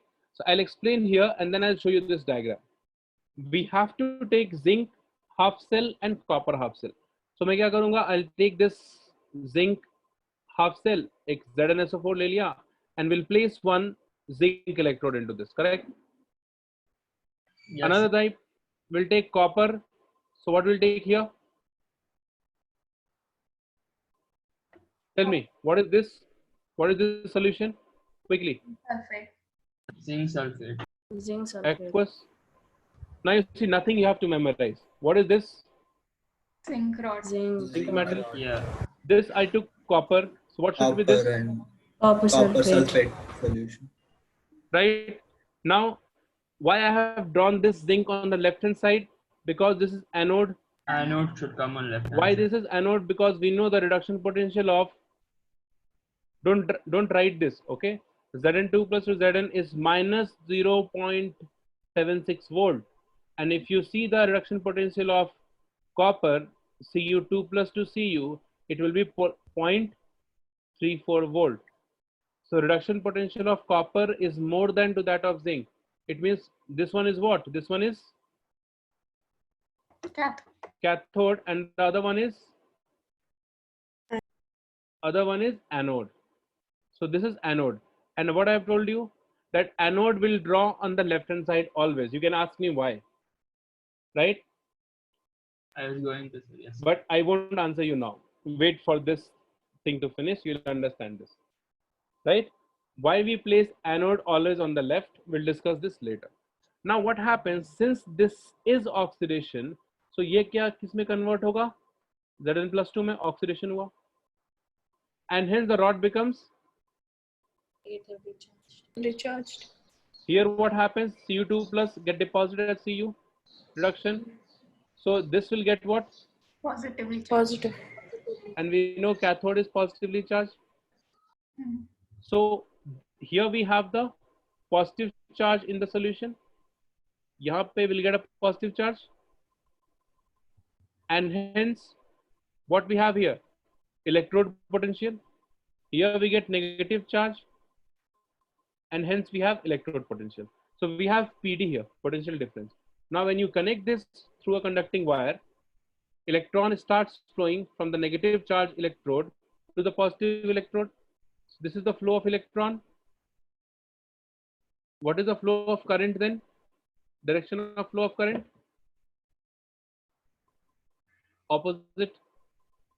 Opposite. Yes, sir. Everything is clear. Yes, sir. Fine.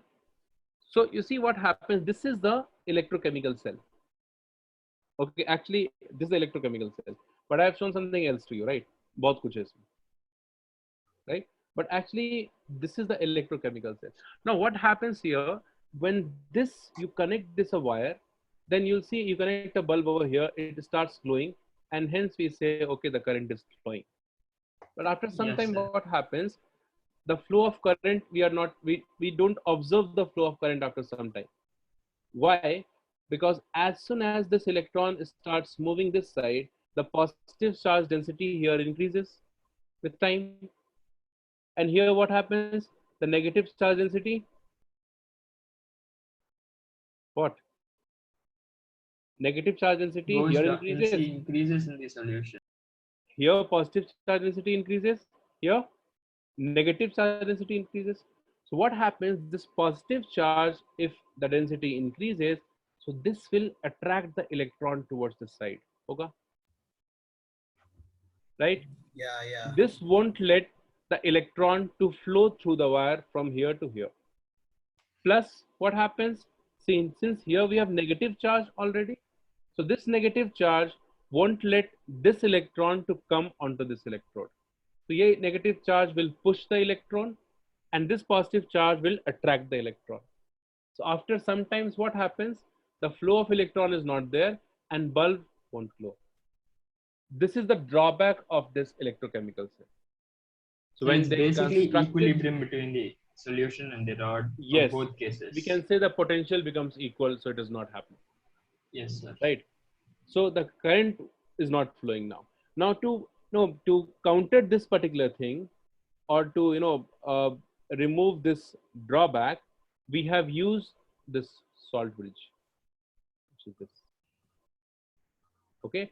Second thing is what if this salt bridge is not there? If the salt bridge is not there, the circuit is not complete. You see, is it complete?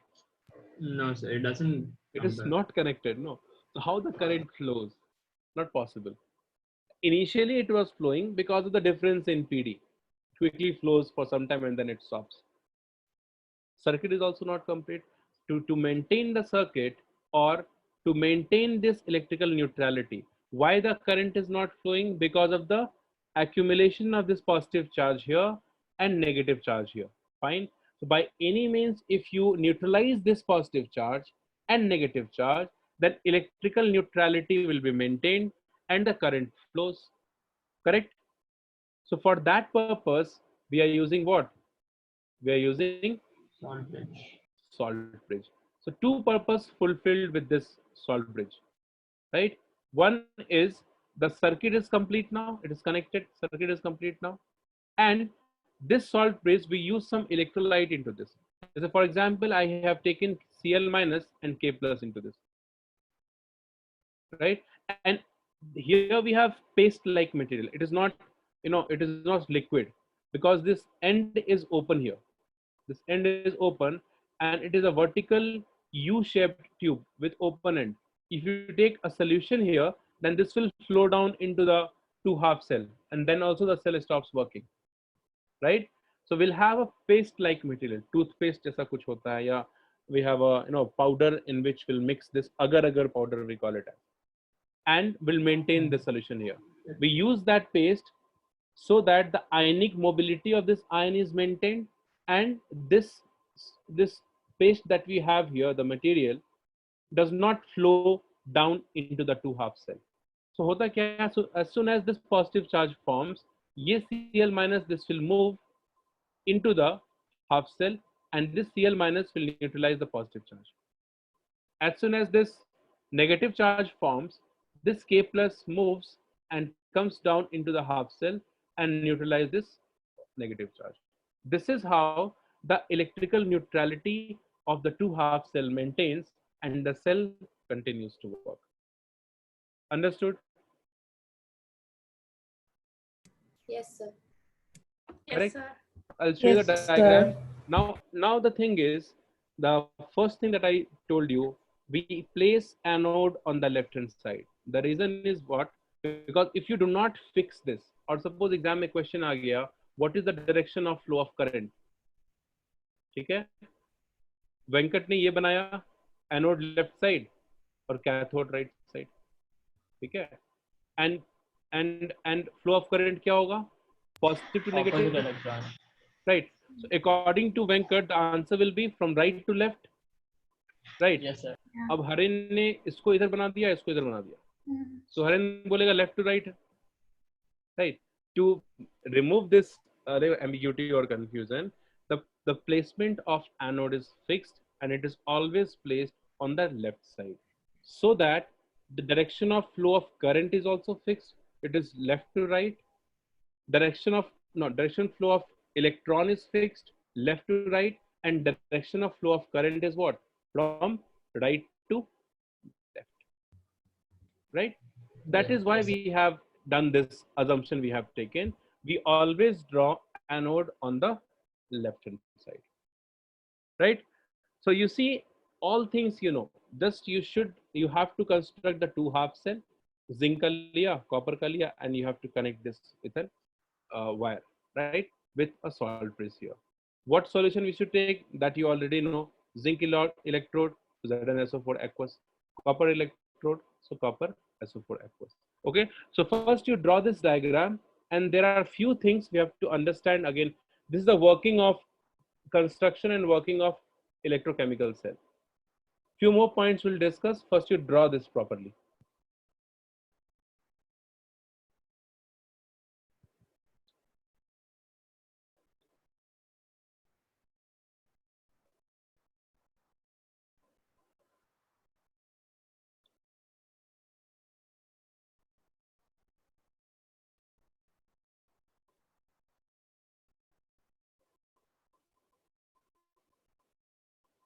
When I was taking this in the other batches, this took a lot of time to draw all these things. That's why I'm not drawing it today. Oh, okay, sir. It's colorful and all. Not because of colorful. Actually, the diagram should be neat and clean to make you understand. So I have to use that tools to draw the straight line and all. So every time you have to go there, change and all. One by one we have to draw. That's fine.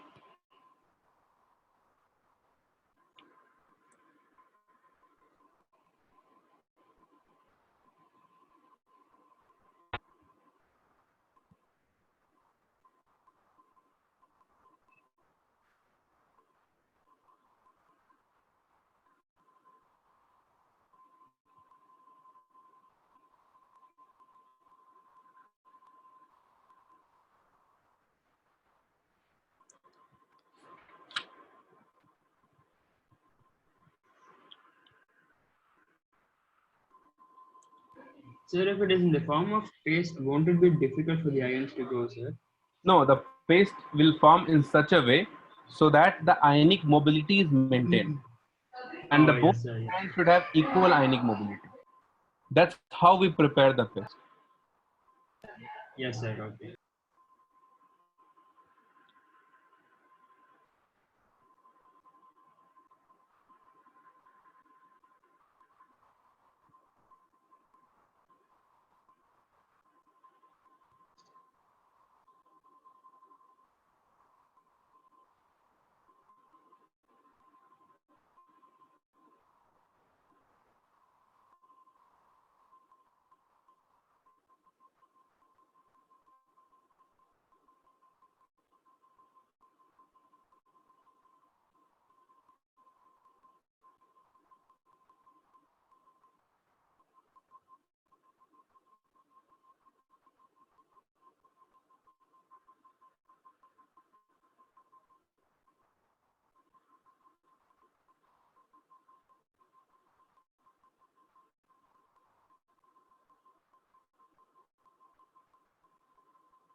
Let me know once you're done. Done, sir. Answer. Finished, all of you? 2 minutes. 1 minute, sir. Oh, sir, 1 minute. Sir.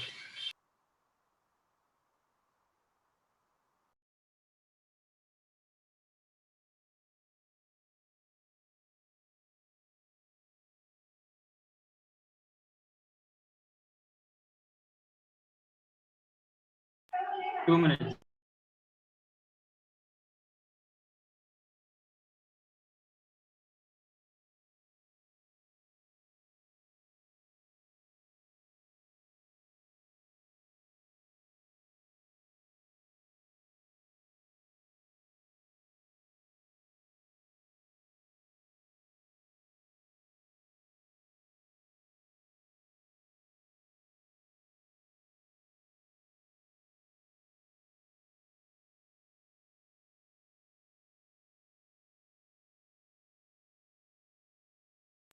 Almost done, sir. 2 minutes.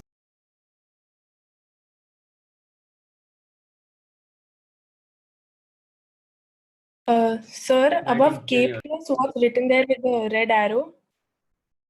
Where? Above K plus, above the salt bridge. Current flow. Oh, that is I. Flow of current. Direction of current is from right to left. Okay. From positive charge electrode to negative charge electrode, or from cathode to anode. Anything they can, ask you. Okay, sir. That a red thing or orange, whatever the color, purple, I guess. Anyways, so that is I, current.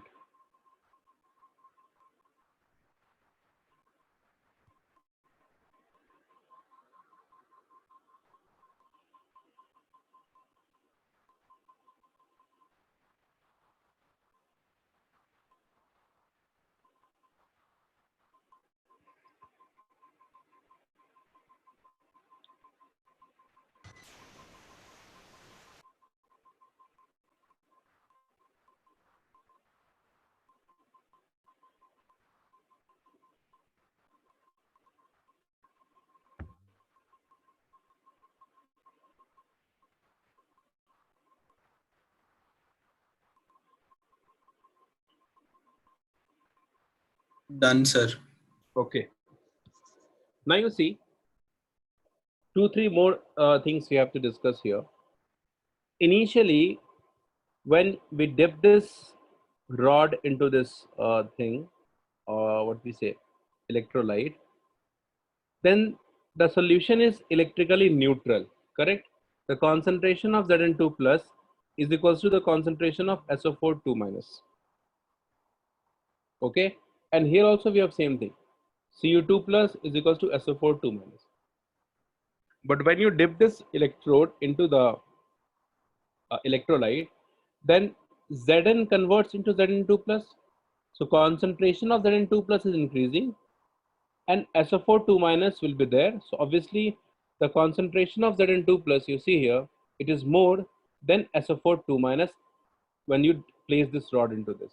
Similarly, here what happens, Cu2 plus is getting deposited, right? So concentration of Cu2 plus is less than to that of SO4 2 minus.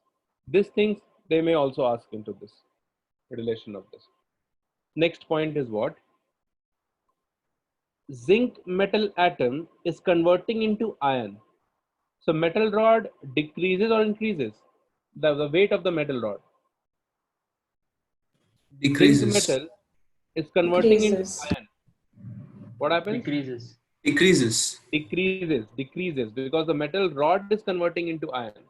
So zinc metal rod, the weight decreases with time, and here Cu2 plus is getting deposited onto the electrode. So the weight of the rod here is increases with time, right? So cathode rod weight increases and anode rod weight decreases. Correct? We use this salt bridge. You see, here we have oxidation taking place. Zn S converting Zn2 plus. It is oxidation half cell. Here, reduction taking place. Reduction half cell. So the two oxidation and reduction taking place in two separate containers. Hence, the reaction is what? A spontaneous, indirect redox reaction. Clear? Current flows from cathode to anode, right? Electron flows from anode to cathode. Clear? Understood? Okay. Now another thing you Yes, sir. see, left side we have oxidation, this half cell we have. So we call it as a left half cell.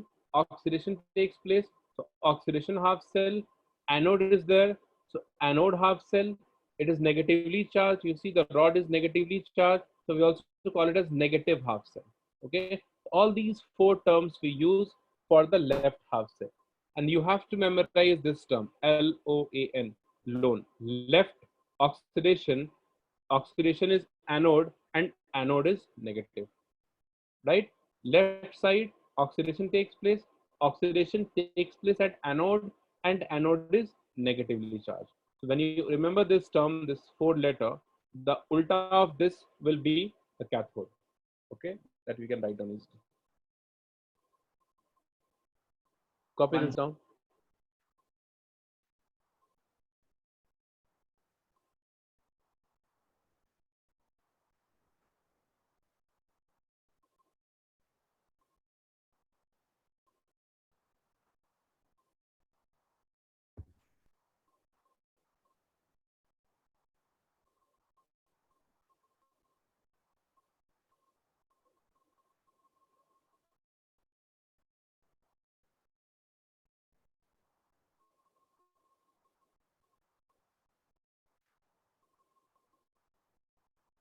Sir, done. Done? Okay. Yeah. Now one note you write down. One note here you write down. Electrode potential is very important. Electrode potential is an intensive property. Electrode potential is an intensive property and always placed, sorry, and sorry, electrode potential is intensive property, hence non-additive in nature. Is an intensive property, Active. hence non-additive in nature. Additive. Okay. Okay. Non-additive in nature. Okay. So you see, it is intensive. It does not depend upon the mass. Okay. Like What density and all. long, yeah, what long rod you are taking or small rod you are taking, the standard electrode potential or electrode potential will be same only for that condition. Okay. Now the salt bridge. How do we form salt bridge? In salt bridge, what happens? Write down salt bridge heading. You write down. Don't write this. I'll just dictate you some point here. Salt bridge. Write down. It is also important for board exams. Salt bridge is an inverted U-shaped tube. Salt bridge is an inverted U-shaped tube which contains an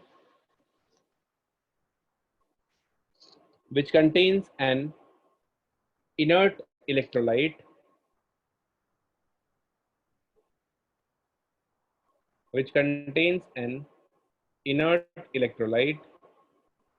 like KCl, KNO3, NH4Cl, etc.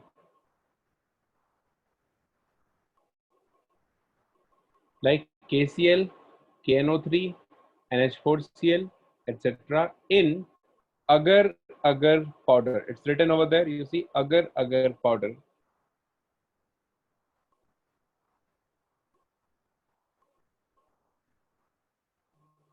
Sir, agar powder makes that toothpaste kind of thing, sir. Agar powder makes.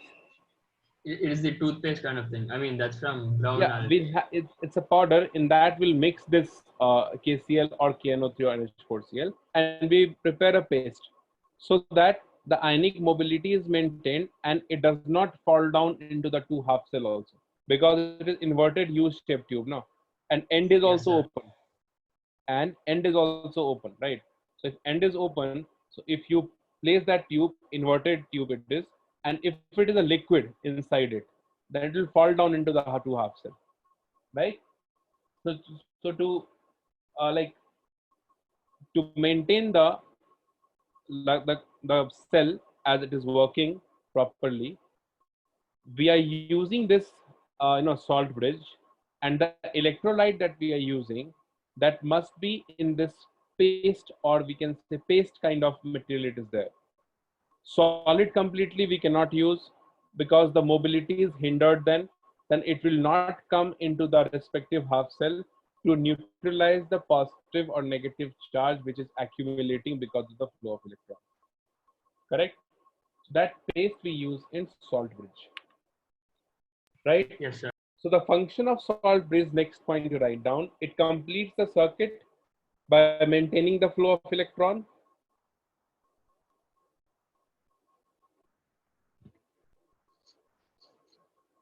It completes the circuit by maintaining the flow of electron.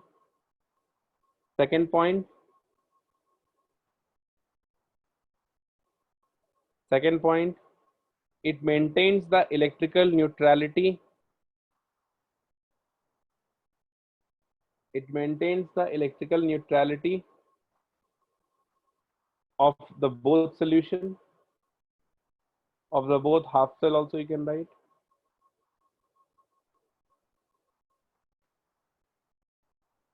Third point, it minimizes the liquid-liquid junction potential. Sir, what is this? Wait, write down. It minimizes the liquid-liquid junction potential. It's the same thing. The neutralization of charge in the two half cells.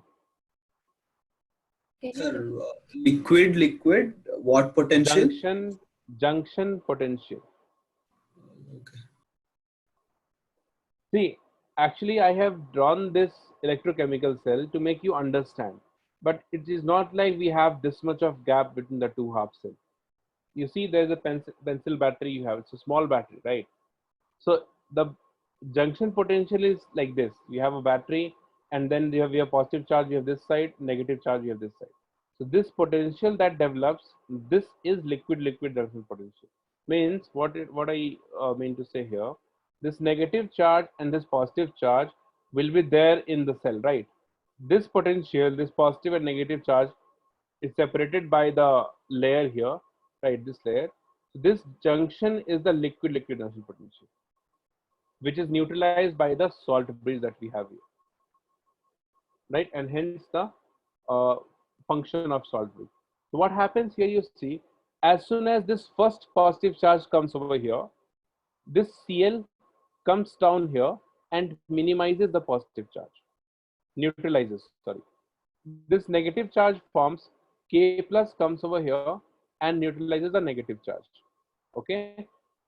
So what happens, this neutralization thing, neutralization of positive and negative charge in the two half cell must happen simultaneously, okay?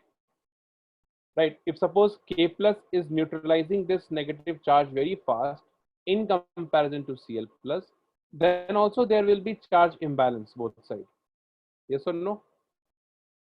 So this neutralization in the both half cell must takes place simultaneously, and for that reason the ionic mobility of these ions must be equal. You understand ionic mobility? Yes, sir. From the salt bridge, speed of K, time taken by K Not plus. speed, its tendency to move in the solution. That is the Yes, sir, mobility yes. of that particular ion. So if they have equal tendency to move, they have equal ionic mobility. So for that, what happens if the ionic mobility is equal, this Cl minus and K plus takes equal time to reach out here and neutralize the charge respectively, right? So the neutralization of charge must take place simultaneously in the both half cell, and for that reason, the ions we are using in salt bridge, they must have same ionic mobility. Understood this? Yes, Right? Yes, sir. sir. So Yeah. there's the three function I have told you: completes the circuit by maintaining the flow of electron, maintains electrical neutrality, and third point is minimizes the liquid-liquid junction potential. Now, what all conditions we have for the use of the electrolyte in the salt bridge? We cannot use whatever electrolyte you want. Okay, there's some condition for the use of electrolyte in the salt bridge. So write down the heading next. Condition for the electrolyte to be used in salt bridge. Condition for the electrolyte to be used in salt bridge. The first condition is what? Just now I said. The ionic mobility of Ionic cation and mobility. anion must be same, correct? First point you write down, the ionic mobility of cation and anion must be same.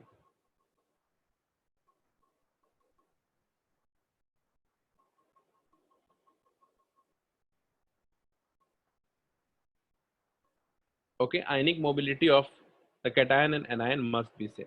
Now, what is ionic mobility? Usually, they do not ask question on this ionic mobility thing, but I have seen only one or two questions here and there. Okay, so little bit of information you should have how to find out ionic mobility. So ionic mobility is mu. It is defined by lambda m naught by f. What is this lambda m naught? We'll discuss this in the last part of this chapter, where we discuss the conductivity of electrolyte. So lambda m naught is the limiting molar conductivity. We just write it down this formula. This molar conductivity, limiting molar conductivity, we'll discuss in the last part of this chapter. We'll discuss it there. Okay, sir. So this is the formula of ionic mobility we have, or it is also defined by the speed of the ion divided by electric field, potential gradient basically.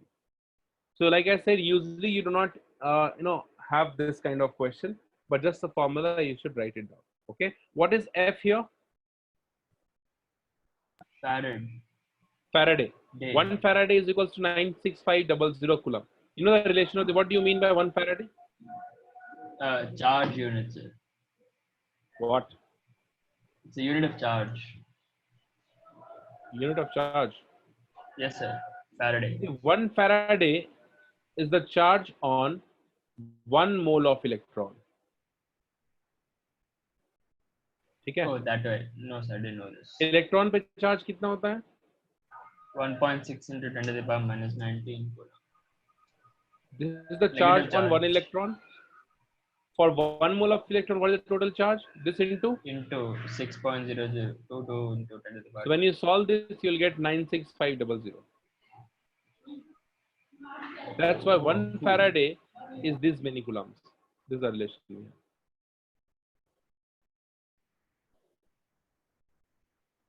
Okay, so this is the first function or condition for an electrolyte to be used in salt bridge. The second and the last condition is, write down, the ions of the electrolyte of salt bridge, the ions of the electrolyte of salt bridge should not react with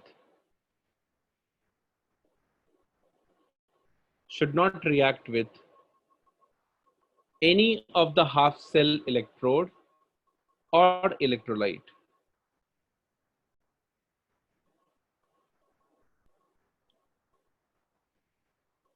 Okay, the ions of the electrolyte of salt bridge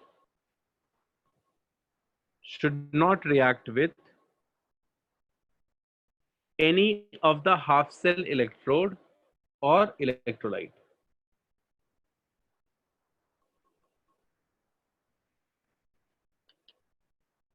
Is it clear?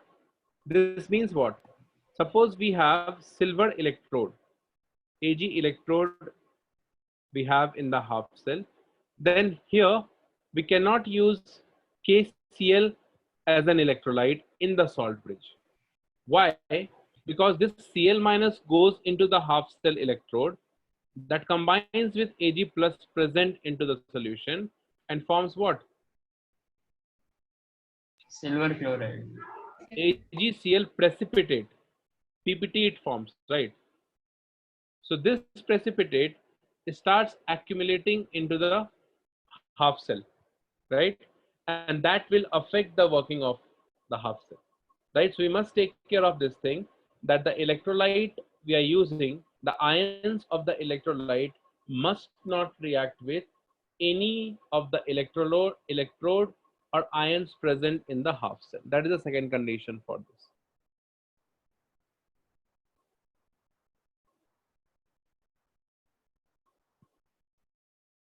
Is it clear? Yes, sir. Correct. This is one thing. We have numericals into this, but numericals we can discuss when we finish Nernst equation. Then only we can discuss numericals. Okay, before that we cannot do. Okay, so these are the things we have discussed here. Now the other thing is here is cell potential, E cell. Cell potential is defined by E cell is equals to E cathode minus E anode. Okay, always. Where this E cathode and E anode are the reduction potential. You always have to keep this in mind. Okay, if both are reduction potential, then E cathode minus E anode we have to write. Now cathode is placed on the right side, hence we also write it as E right minus E left. Okay, 1 second, sir, please. we copy this down first.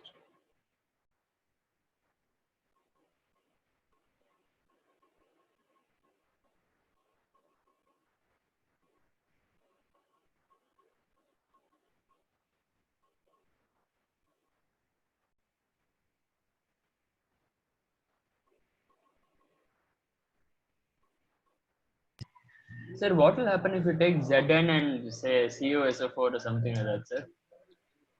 Nothing. We cannot see. We are talking about equilibrium, no? Yes, sir. So Zn metal, say Zn2 plus will come into the solution, and Yes, then sir. from the solution Zn2 plus is taking electron and getting deposited. Yeah. Both way process is not there if the metal ion is not present into the electrolyte. Oh, yes, sir. Okay, so for that equilibrium, same ion must be present into the electrolyte, Solution. metal ion. Yes, sir. Got it, sir.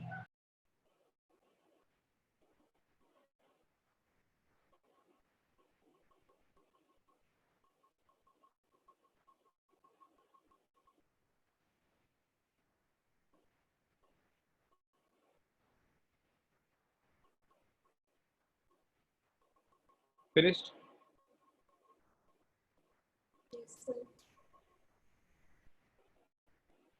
Right? So you just have to keep this in mind. Don't memorize all these, formula here. E cell minus of cathode plus anode, both oxidation potential. Just you memorize one thing: E cathode minus E anode, where both are the reduction potential. Now suppose in the question oxidation potential is given, right? Then we can always write down this relation: E reduction potential of cathode minus E oxidation potential of cathode. Just a second, guys.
Hello?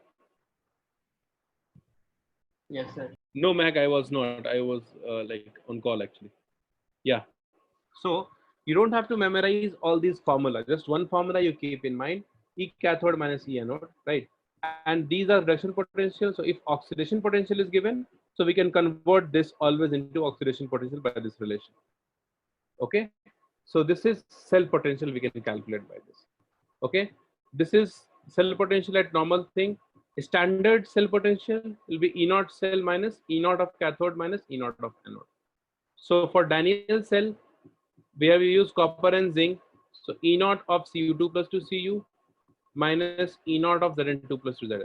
You see, Cu2 plus 2 Cu, Zn2 plus 2 Zn is the reduction potential, because 2 plus 2 0, 2 plus 2 0, reduction potential, reduction potential. The value will substitute here, hence E naught cell is 1.1 volt.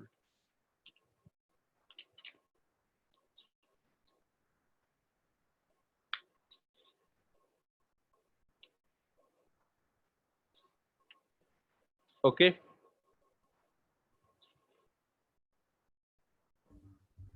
Yes, sir. Sir, actually, 1 second, sir. I'll note this down.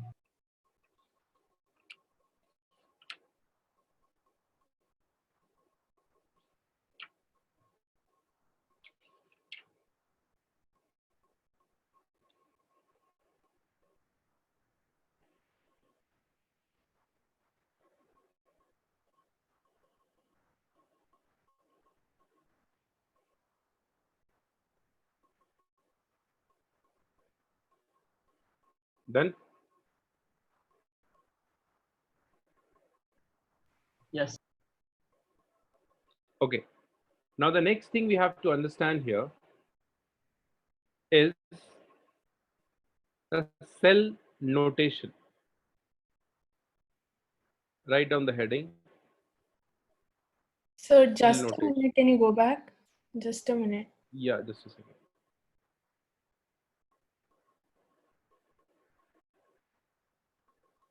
Okay, sir. Okay, cell notation. Like the Daniel cell, what is the reaction we have? Could you tell me? Zn, Plus 2 to plus Zn plus. Zn solid converts into what? Okay. Zn plus 2 to Zn, 2 electrons. Aqueous plus 2 electron. And Cu2 plus aqueous plus 2 electron converts into Cu solid. Okay. Now when you add these are the half cell reaction. The two reactions are the half cell reaction, correct? The cell reaction or the complete cell reaction will be, we have to add the two reactions, two half cell reactions. Okay. So that would be what? That would be Zn solid plus Cu2 plus aqueous gives, don't write this, wait, Zn plus 2 aqueous plus Cu solid. Electrons gets cancelled here, right? Now this is the cell reaction. Okay, cell reaction is this. Cell notation is different from cell reaction. Like if I have to write the cell notation of this reaction, that would be, I will write down here and you do not copy this. I am just taking this to make you understand. Okay, we have certain rules for cell notation. Will dictate you those rules and then we'll see some examples. Okay, so if I have to convert this into cell notation, I will write down this way. Zn solid, this Zn plus 2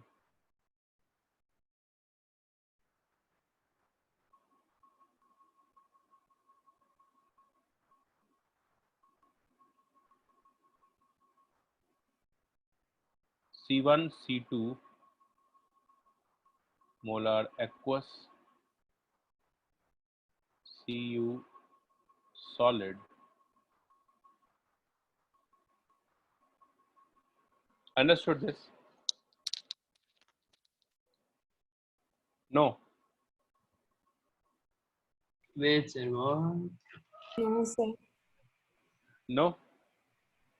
Not much nice. Double dash. What, Niyati? What is the double dash signify? What is this? Yeah, the double dash. Yeah. Okay, I'll explain this. First of all, you see, cell notation and what we do, this is the salt bridge. Okay, the double vertical line that you have is the salt bridge. No doubt. Doubt क्या है होता है तो मैं बता रहा हूँ तुम्हें. You have No, to sir. take it as it is. ठीक है. So yes, this is salt bridge. Left side of the salt bridge will write down anode का reaction always. ठीक है. Oh, nice. Right side of the salt bridge will write down what? Cathode reaction. Cathode reaction, and then with semicolon E cell, EMF of the cell. So this is cell reaction and this is cell notation. Now for these competitive exams, okay, whatever exam you will write, for these competitive exam, you know this conversion. यहाँ से यहाँ कैसे जाना है, both way. The conversion you should know. From cell notation to cell reaction, from cell reaction to cell notation. Right? This in cell notation again we have to mention the phase. Like suppose you see this is the metal and this metal is present in the electrolyte which has Zn+2 ion, correct? Correct. Anode means what? This is the half cell. One half cell is this. Another half cell is this. What? Yes, sir. Correct. So this Yes. metal is present in this electrolyte which has this ion. So we have some concentration of this ion. So iska concentration will mention here. C1 molar aqueous phase. Cu+2 C2 molar aqueous phase. Then Cu solid. This vertical line here is the phase boundary. Clear? Oh, This is also what? Yeah. Phase boundary. Why we need this phase boundary? Because this is metal and this is liquid, right? This is metal and this is liquid. It is the electrolyte and it is the metal, right? So these two are separated by a phase boundary. That's why I have written this vertical line. Did you understand this? So what is C1 Yes, and C2 again? C1 is the Concentration. concentration of this electrolyte and C2 is the concentration of this electrolyte. Okay. Any doubt in this? Sir. no, sir. Yeah.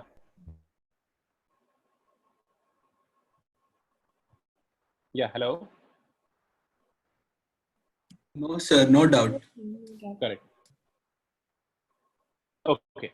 So there are certain rules we have for this cell notation. So write down few rules and then we'll see some more examples over here. Write down the first one. The first rule of cell notation is anode is written on the left side.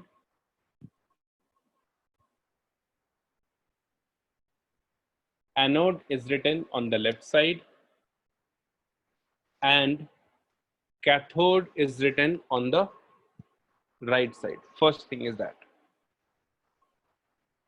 Anode on the left, cathode on the right.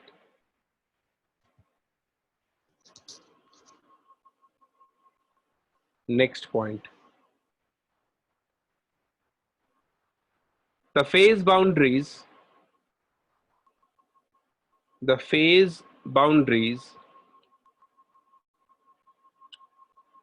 are indicated by vertical lines.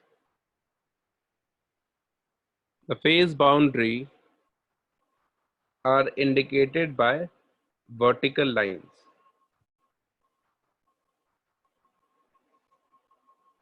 Single vertical line, sir. Huh. Yes, sir. Next point. Concentration of electrolytes in anode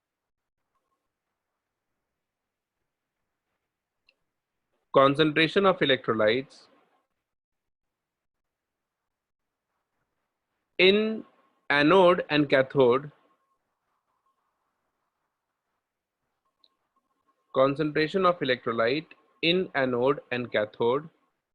must be written in parenthesis.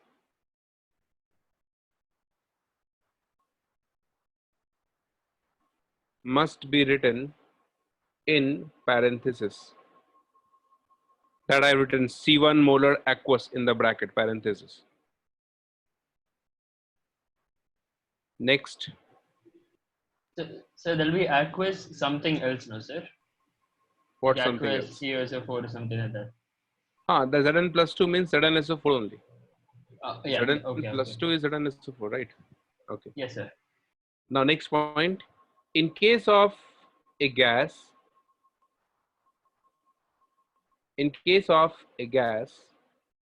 the partial pressure is to be mentioned. In case of a gas, the partial pressure is to be mentioned in atmospheric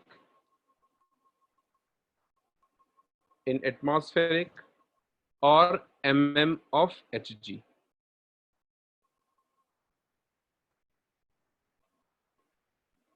Right? Next point.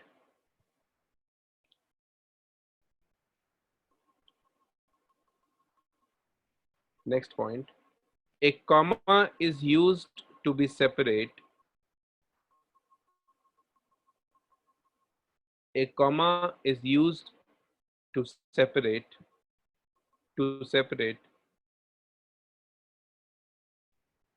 two chemical species present in the same solution. We'll see examples, okay? We'll just write down the rules. A comma is used to separate two chemical species present in the same solution. Next one. A vertical line, a double vertical line, not vertical line, a double vertical line denotes the salt bridge.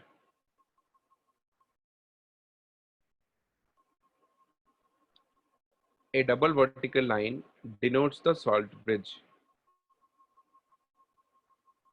Last point. The EMF of the cell,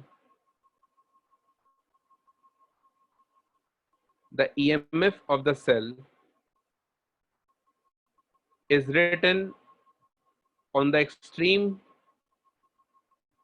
The EMF of the cell is written on the extreme right of the representation. The EMF of the cell is written on the extreme right of the representation, like this E cell that I have written. Okay, that is the EMF of the cell. Okay, just a second. So should we take down this example? Yes, you write it down. And then Okay, we'll sir. see some more examples. Just a second. Yes, sir. 1 sec, sir. Wait, Marty. Plus.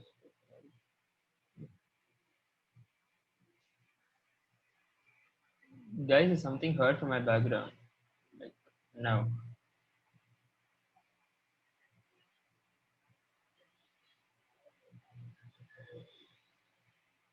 No.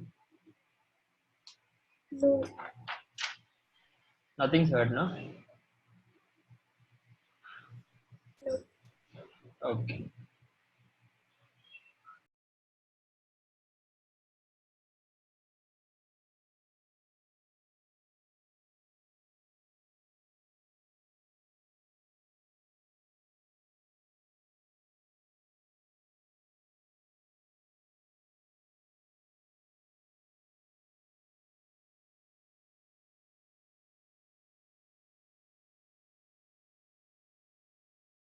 Hello.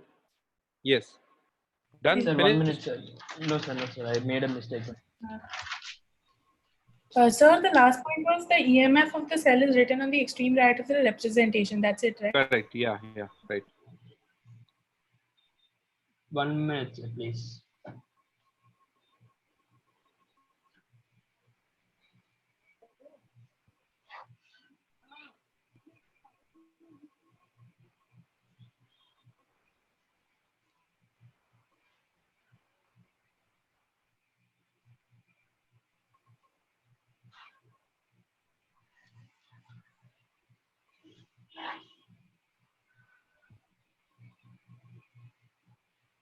Okay, done. No, sir. Just last part, sir. How many days will take? Uh, now only, sir. Double error. I actually made mistakes. Sir.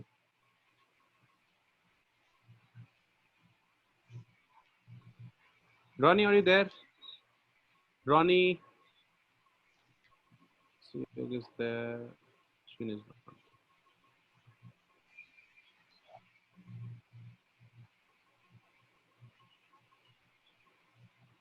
Okay. Any doubt, Ronnie? Are you getting it?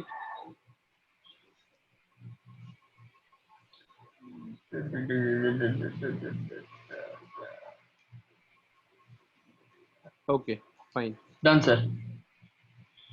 Right. You see some of the examples here of cell notation. This one we have already discussed. You see this one. You copy down this. This one you copy down. I'll explain what is this.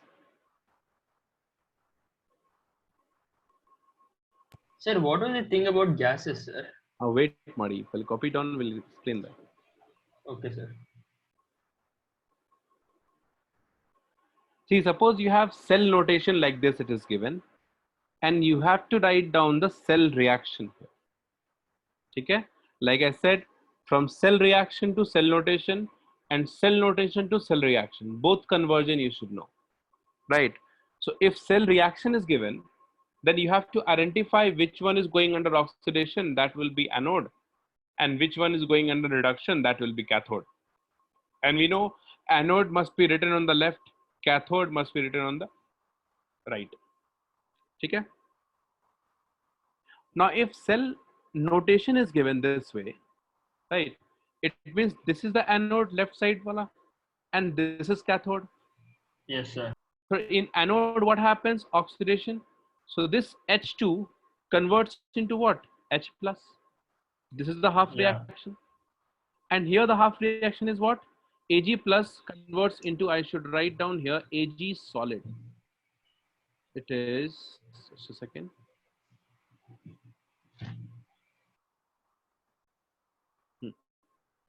It should be Ag solid here, the state of this. So Ag plus is getting reduced, converts into Ag solid, and H2 is converting into H plus, right? Now what is this platinum? You must be thinking about it, okay? You see, H2 is what? H2 is the gaseous species. So can you imagine how gas is present in an electrolyte and forms an electrode? It is not possible, right? You imagine there's an electrode solution, liquid solution. In that, gas is present. So to make that, system is a half cell, what we need to do, we need to provide a surface where the gaseous particle present, and at the surface only the reaction takes place.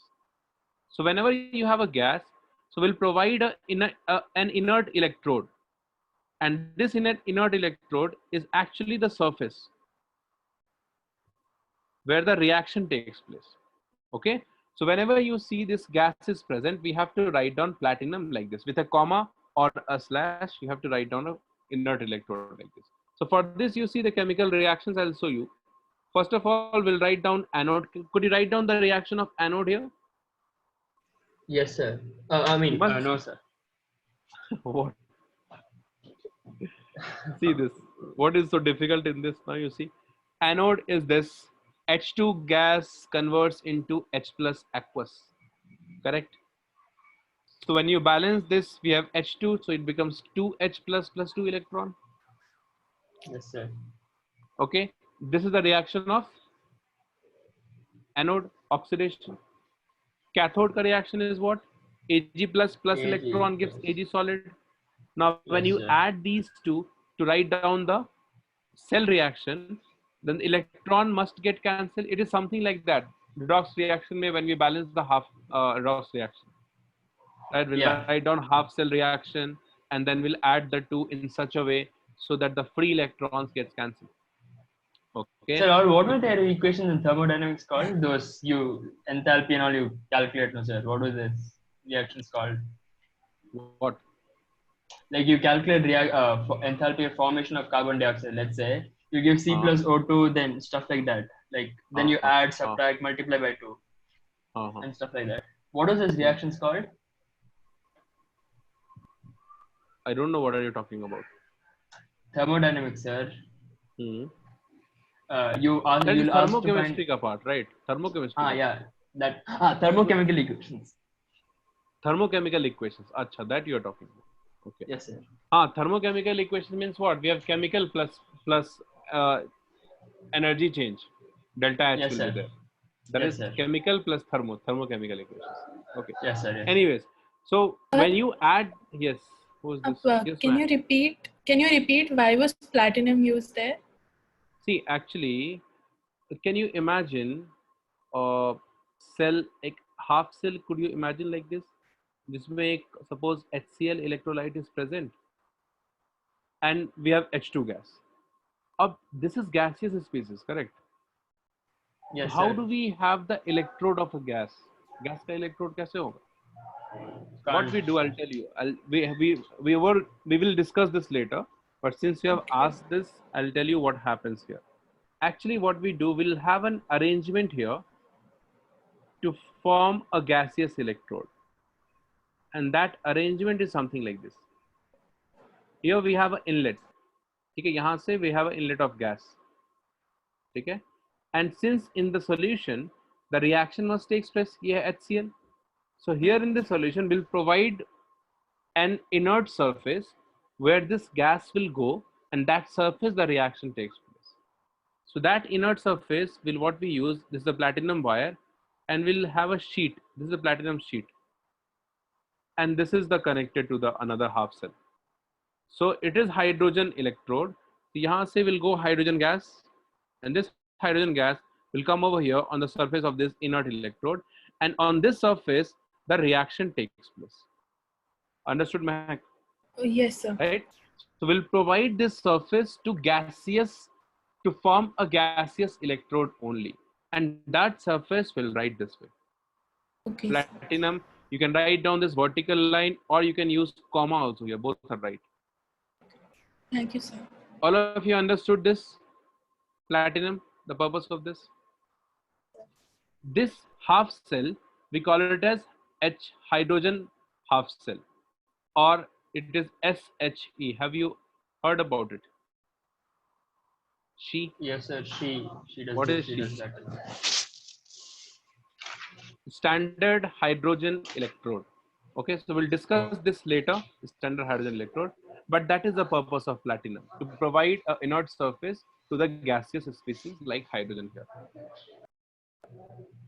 Understood Thank you, this? sir. Correct. So this Yes, is sir. the cell notation, and this is the cell reaction. Okay, now you try this one. This is the reaction given. Write down the cell notation of it.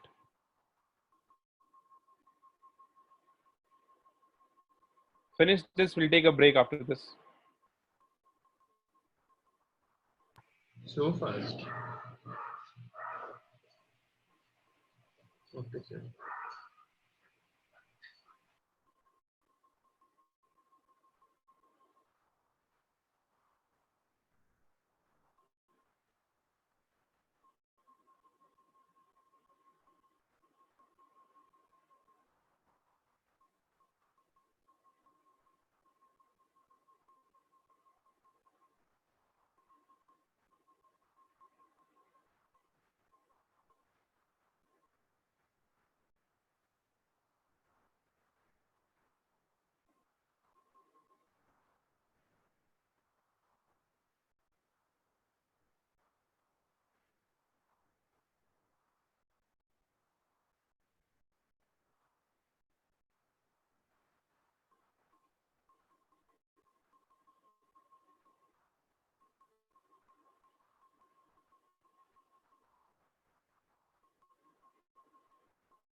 Done, sir. Okay, done. Yes, all sir. of you? Yes, sir. Yes, sir. Yes, sir.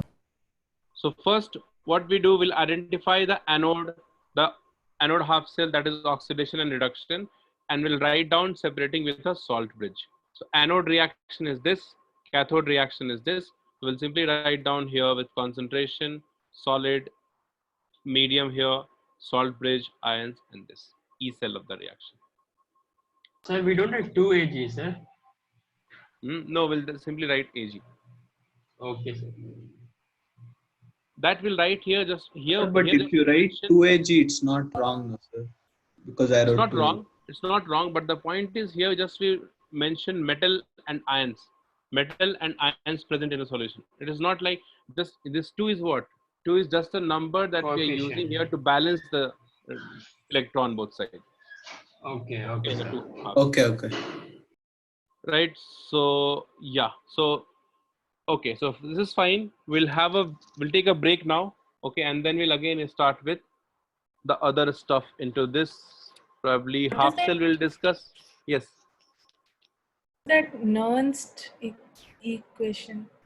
This is not Nernst equation. Nernst equation we'll discuss later. It's not now. It was written. That's it.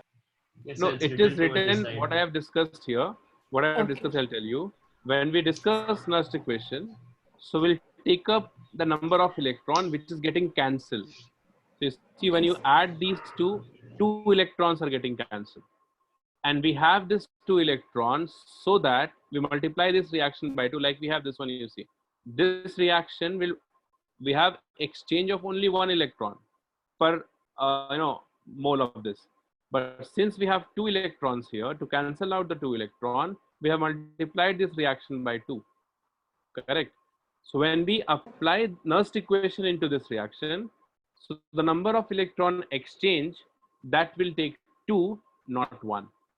We always take the number of electron exchange which is getting cancelled when we add the 2 half reaction, right? That's what I was explaining here, that in Nernst equation we'll take the number of electrons as 2.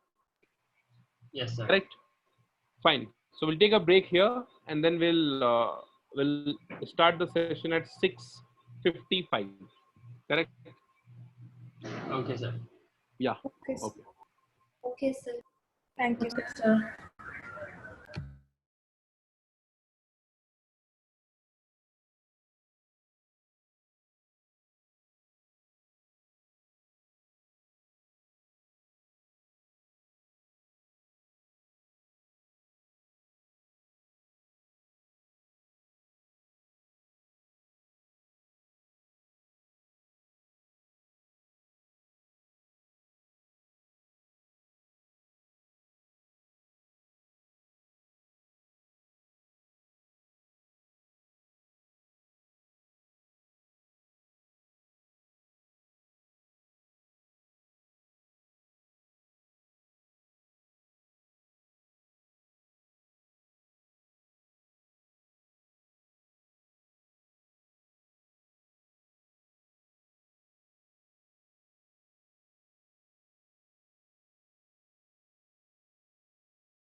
Hello, sir.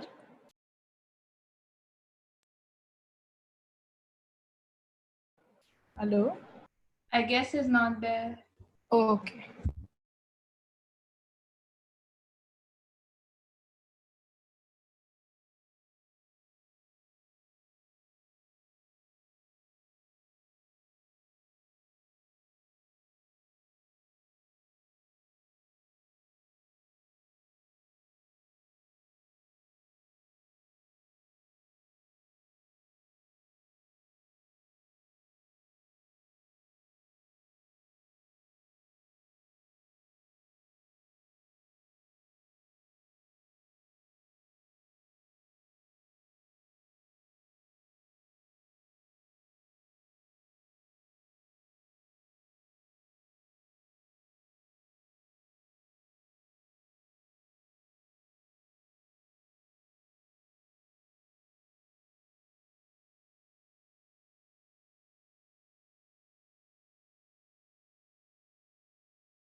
Hello. Yes, sir. Yes, sir. Yeah. So, like, okay, we have discussed the cell notation of chemical reaction. The next thing we have to see is types of half cell. Okay, this topic is not that important. Okay, but we should know the different half cell we have. Just a second. Okay, so the first type of half cell, we have metal ion half cell. It is nothing but that we have discussed so far. Zn in ZnSO4. Zn is a metal ion is Zn plus 2. Okay, so first half cell is this. You see the same thing, metal M we are taking and concentration Mn plus, and this is the half cell we have. Okay, so this can behave as both anode and cathode depending upon the other half cell that we have. Okay, electrode potential of the other half cell, right? So this is the first one. Second Sir, type is sir, the CM represents that it is an electrolyte, no, sir? C. Electrolyte is Here, Mn plus. Mn plus Yeah, ion. sir, in brackets I've written C C. is the concentration, M is the molarity. Okay, fine. Sir, Okay. aren't they the same? What? Concentration, molarity. Aren't they the same? Means concentration unit is molarity, 2 molar, 3 molar. Normality is Okay, also okay. the concentration unit, na? So it is Okay, molarity. that way, okay. Okay. Okay, sir. Now Okay, this okay. gas and gas ion half cell that I have discussed just now again, hydrogen and platinum. Okay, you see here we have the ions, we have the solution electrolytes. This is the platinum wire. It's the platinum sheet connected with the other half cell with this, and this is the inlet of the gas. From this side, we'll introduce gas into this chamber, which comes over here. This is the surface at which the reaction takes place, anode, oxidation or reduction, and then that is how the half cell works. Okay, gaseous half cell. Okay, did you copy this? No, sir, just started. No, sir. Do it fast.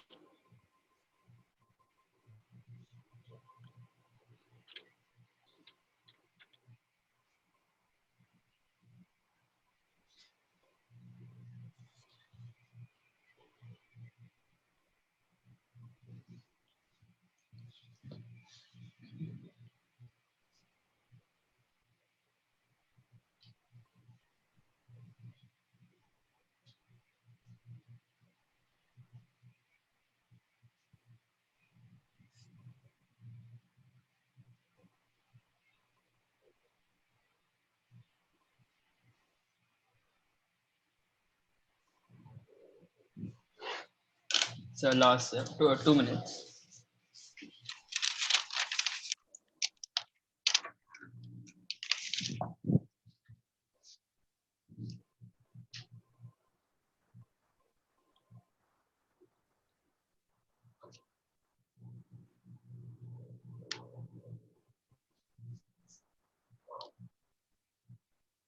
Two minutes, sir. Wait, sir.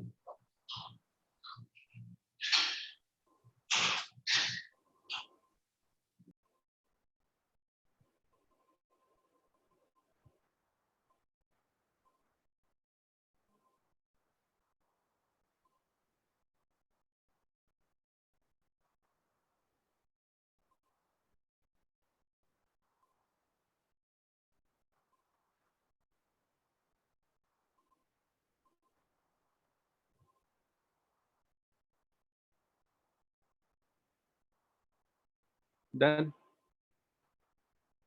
No, Yes, sir, sir. last. 1 minute, sir.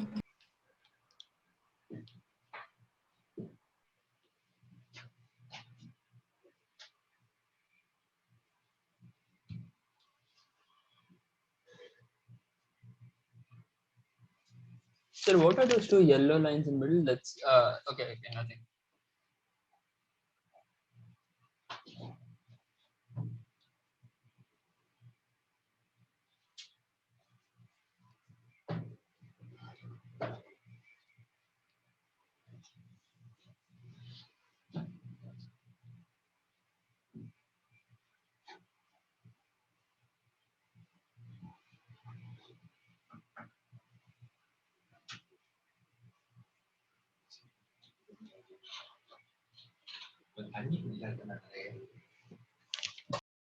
Done, sir.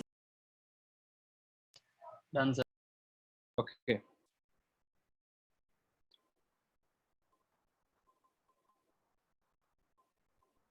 Okay. Now for this, the cell notation, if you write, see, we have platinum and whatever gas we have, that gas, pressure of that, phase boundary, gaseous ion, and then concentration. It's like we have PT, H2, P atmospheric, then H plus ion, concentration of that. Okay. Here I have written this, you see, H2 gas, 2H plus aqueous. This is the cell notation of anodic reaction, cell notation of cathodic reaction.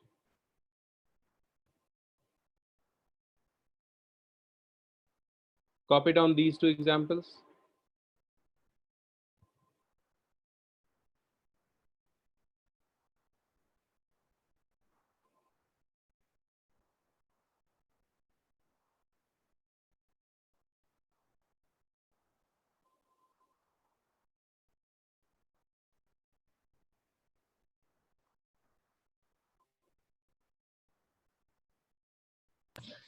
Sir, what is the use of cell reaction, sir? What? What's the use of cell reaction, sir? Cell reaction. Yes, sir. What is the use of cell reaction? See, Yes, if sir. you want to know the EMF of the cell, any cell, so for that you should know what is the reaction. You know, what is the product in the reaction, what is the reactant involved, and other things, right? So that thing you will get the clarity when we discuss Nernst equation. So we'll discuss sir. Nernst equation just after this. We have this half shell, then standard hydrogen electrode, and then we'll see Nernst equation. There are a few more things left. Okay, so we'll discuss after that. Views of Okay, cell sure, reaction. sir. Okay, Yes, sir. so this is the thing. Redox half cell is what? We have two types of ions present into this.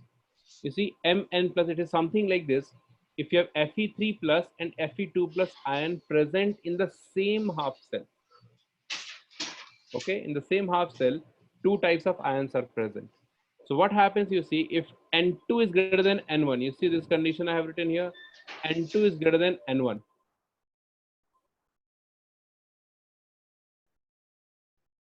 Just a second. Okay, if N2 is greater than N1, then what happens? Mn1 plus converts into Mn2 plus, and these many electrons goes out.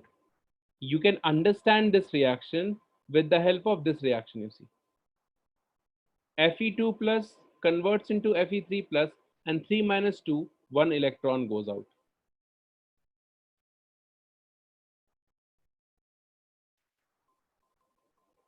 Okay, so for this Yes, one, sir. the cell notation is this: different concentration of ions, and this is not that important. Once I have seen this question in redox half cell, once I have seen this question, this is hydroquinone. This molecule is hydroquinone, and this one is quinone, double bond O, double bond O. 2H plus goes out and 2 electron goes out.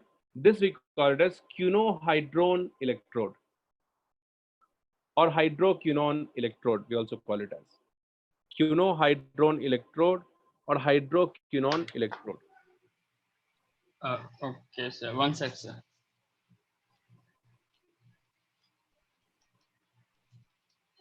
So what hydroxyquinoline then? Huh? Hydroxyquinoline then? Hydroxyquinoline, what is this compound? That's the anti-malarial drug, sir. That is not Like It hydroxyquinoline. is hydroxychloroquine. Venkat. Chloroquine. Yeah, sorry, chloroquine. I forgot biology. Da.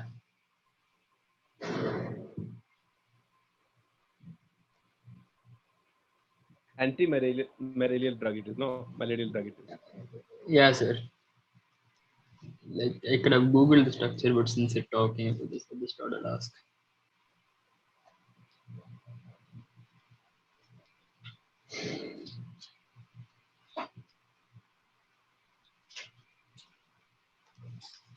I haven't seen the composition of this drug actually. Oh, okay, sir.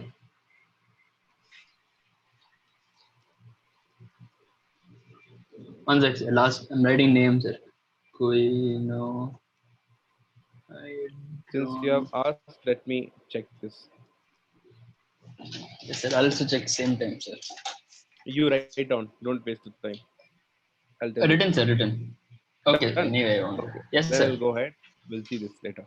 Okay. So Okay, this sir. question I have seen once. This particular reaction, you must keep this in mind. Hydroquine, this is quinone, 2H plus 2 electron. It is redox half cell. The question was, which one of this is a redox half cell? Okay. So this is the example we have of redox half cell. Another one you see on this, you won't get much question. The half cell, these are just different types of half cell we have. Okay, so not much important here, right? You see this one, the measurement of reduction potential. Okay,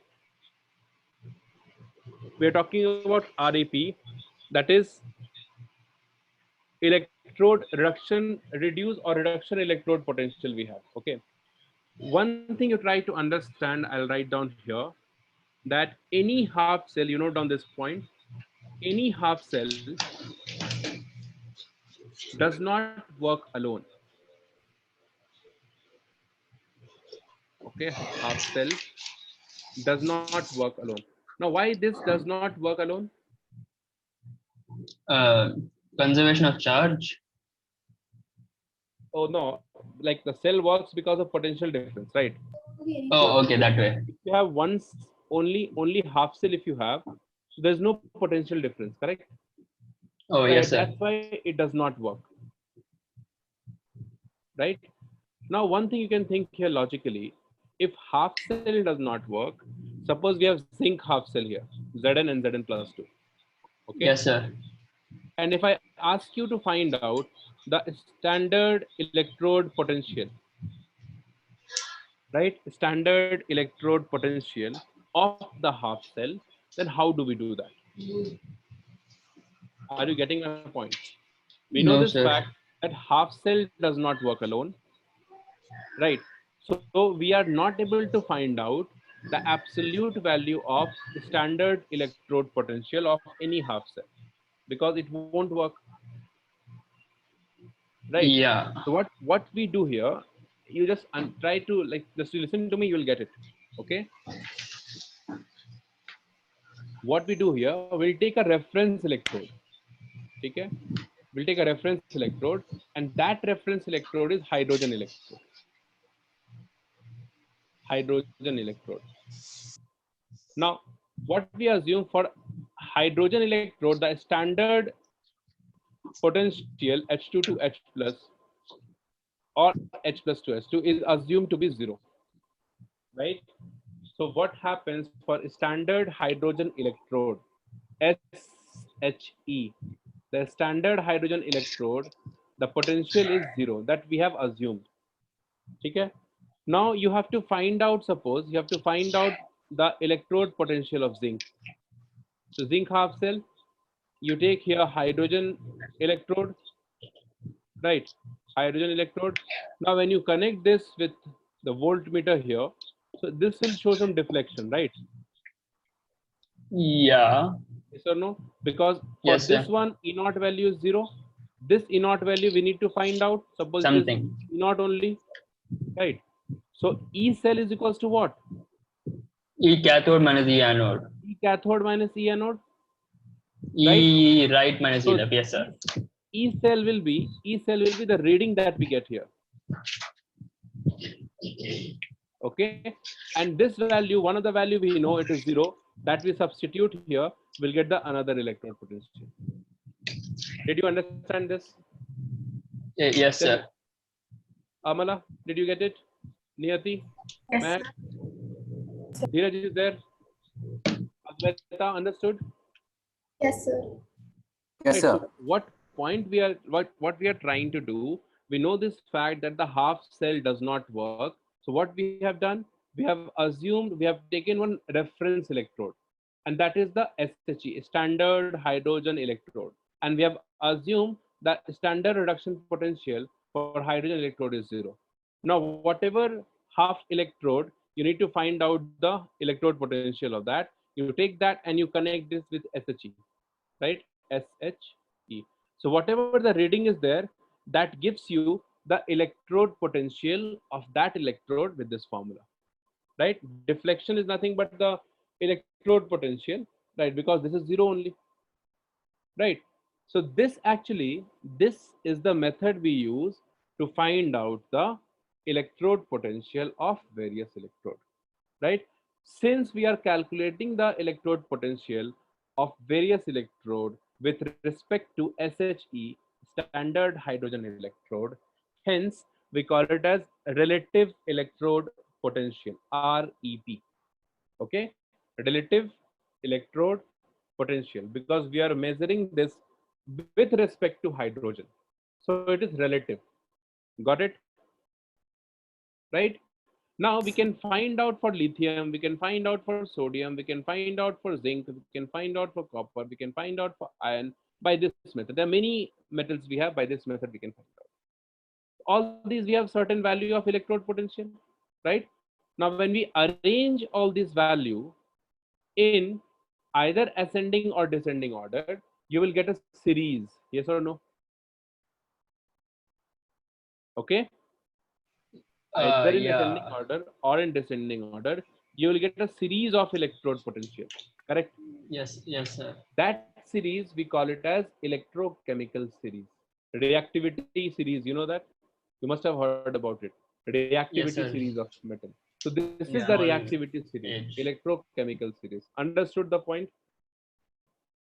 Right? Yes. Yes, So sir. to find out the electrode potential of any half cell, since the half cell does not work alone, so we have taken a reference electrode.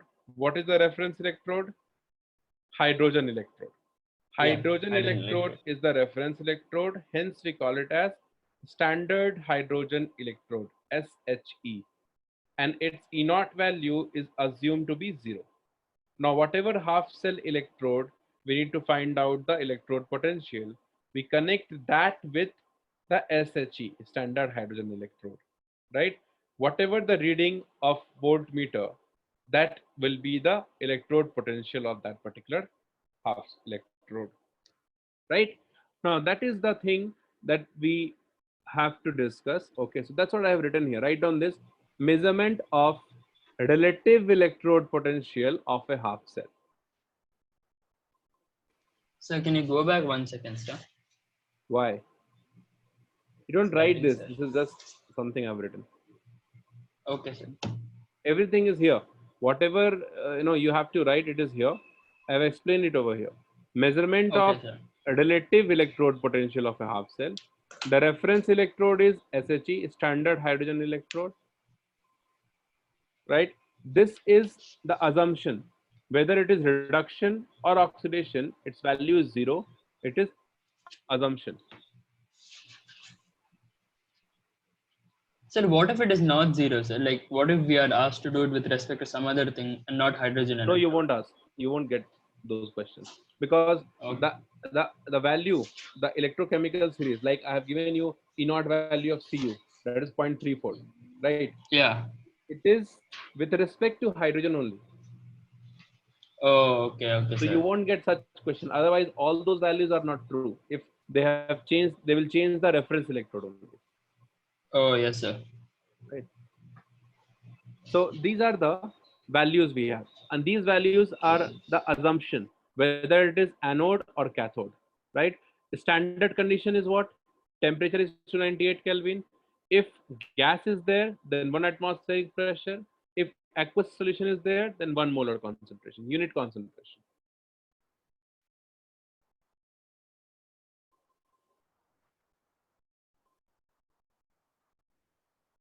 Are you Sir, getting it? Yeah. reference electrode is always taken as SHE. SHE always, Okay, sir. always. That is defined. Like हम लोग atomic mass we find out, no? Yes, sir. Atomic mass will find out with respect to what? Carbon 1/12 C12. carbon atom. So that's a वो reference है. Similarly, we have reference over here, SHE. Okay. Okay, sir. Right?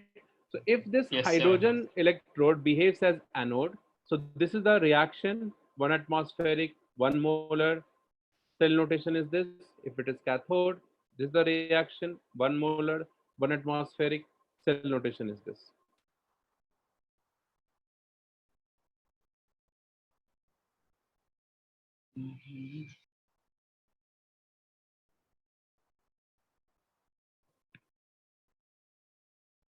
1 minute, sir. Don't rub, sir.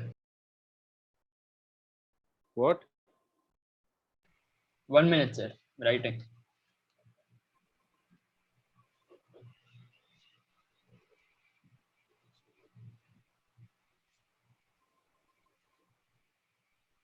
Thank you. 1 minute, sir. I'll do it.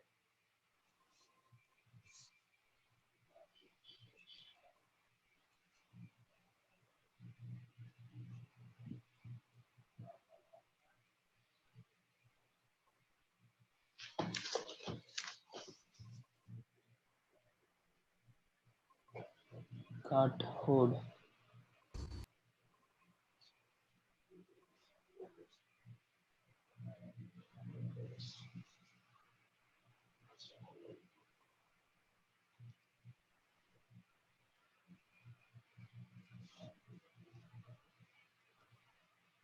Done?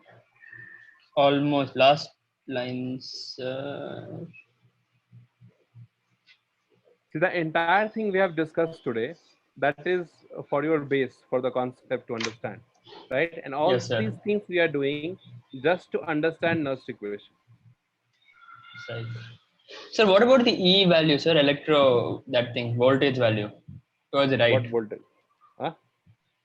I mean, I know we haven't combined these two, but shouldn't we also write that electromotive, that thing, sir? 9 volt, 10 EMF. volt battery. EMF. Yes. The EMF of the cell is this, that net PD that you have.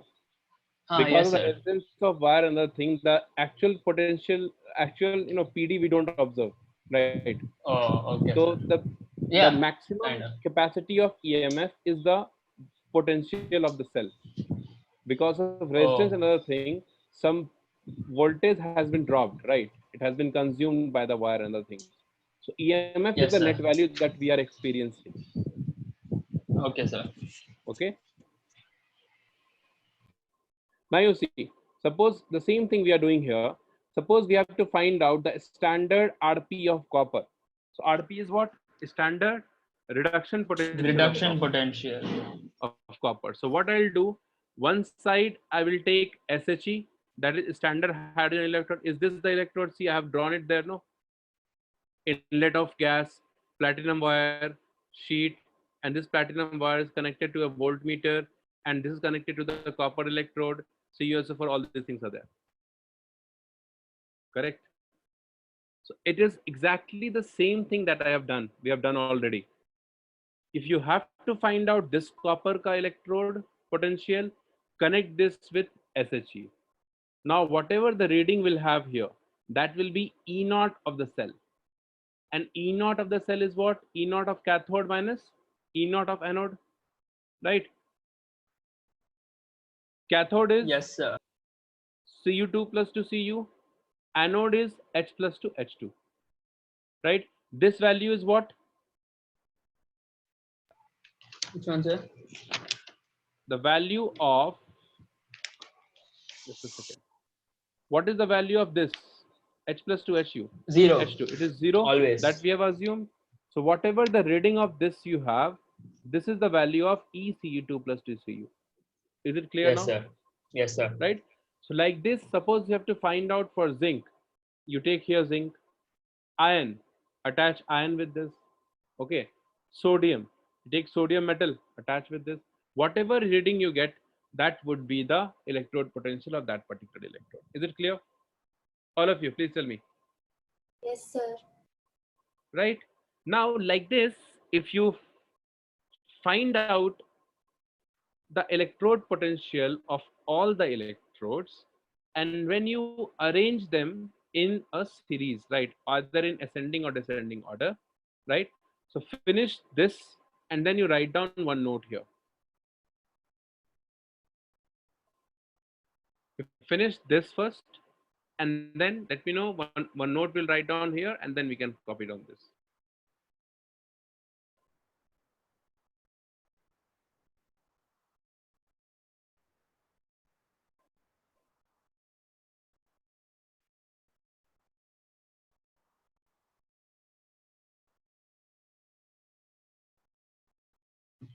Sir, this order, sir. What order? This what is this order? This you let Reduction it order. be. You don't write this now. First you Only copy down SRPF Done, copper. sir. Wait, Harin. I was noting on the previous one. I'll start this now. Standard RP. How do you guys write so fast?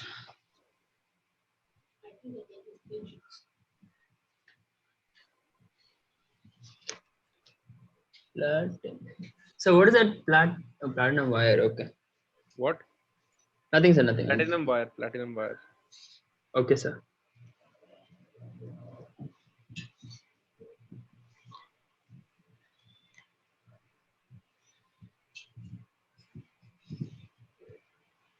So till where do we have to copy?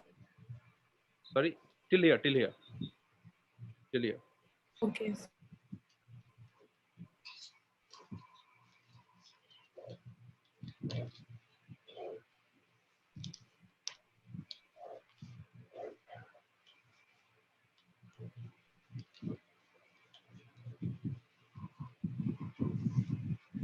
Wait, sir.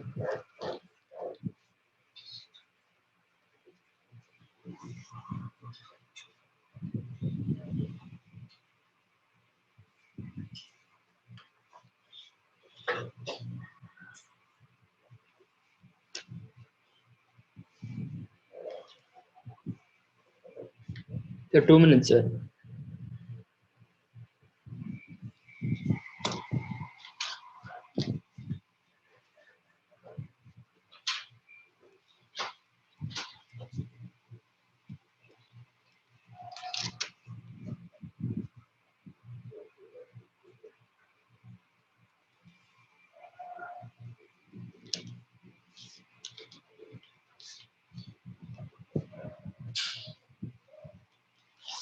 Equations writing, sir. 1 minute.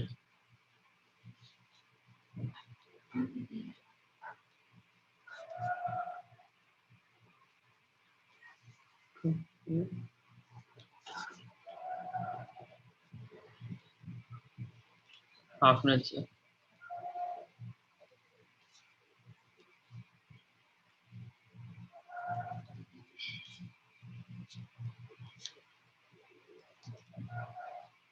Done, sir.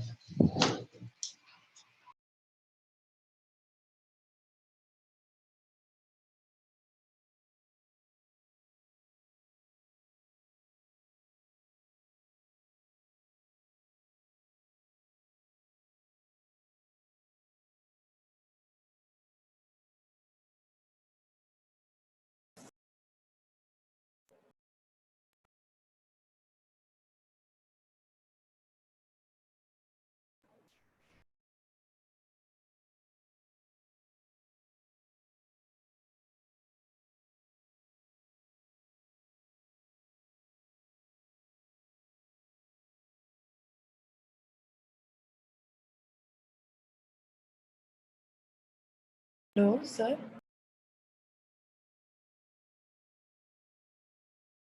Sir. I'm sorry, my mic, I don't know how it got muted actually. Anyways, uh, what did you write? Just a second. Similarly, I was dictating. Anyways, similarly, we can find out the electrode potential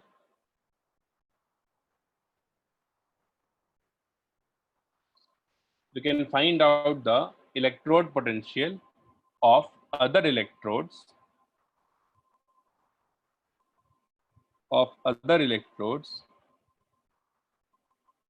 and if we arrange them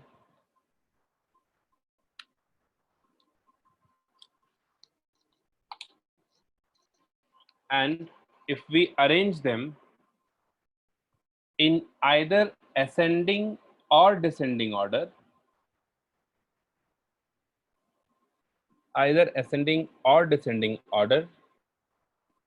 we'll get a series which is called electrochemical series.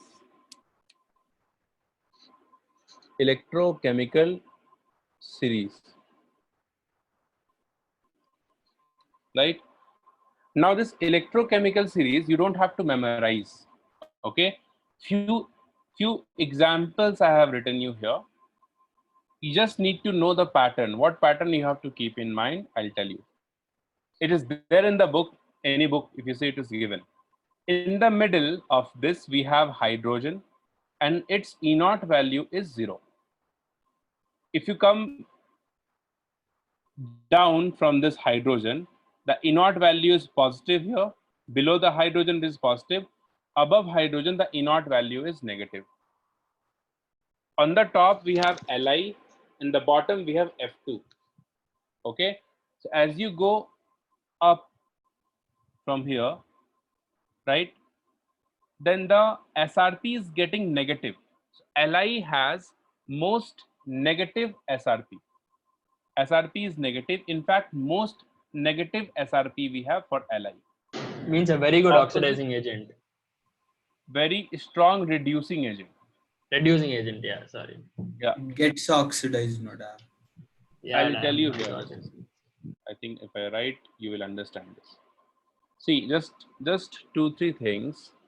We have hydrogen in between, and when we go up from hydrogen, you have on the top you have Li, and in the bottom we have F2. Now Li has most negative SRP. What is SRP? Standard Standard reduction reduction potential. potential. All these are standard values. Okay.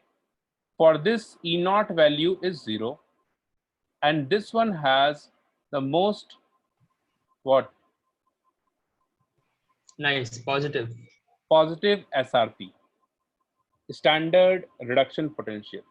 And I have already told you that whatever is more, that will take place for that particular electrode, right? Means this is the most negative SRP, means it has least tendency to go under reduction, right? This has the most positive value, means its SRP is maximum. It means it has maximum tendency to go under reduction. So it is a good what? Oxidizing agent. Oxidizing agent. And this one is the good Reducing. reducing agent. RA.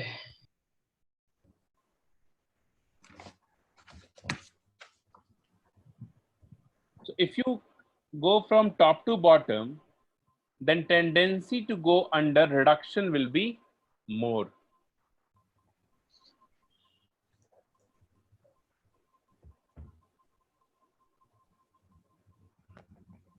Right? So just one key thing we have here, and that is, like I'm telling you from the beginning, whatever is more, that takes place for that particular electrode, right? Few pattern we have here, Li, then we have K, then we have calcium, sodium. But again, like I said, you don't have to memorize the value. Okay, few metals which we frequently use for problem solving, those things you will memorize. Like till now, I am sure you must have this value of Zn2 plus to Zn. What is the value of this? Minus 0.76 volt. What about copper? 0.34. Cu plus to Cu. 0.34. So most common one you will memorize on your own.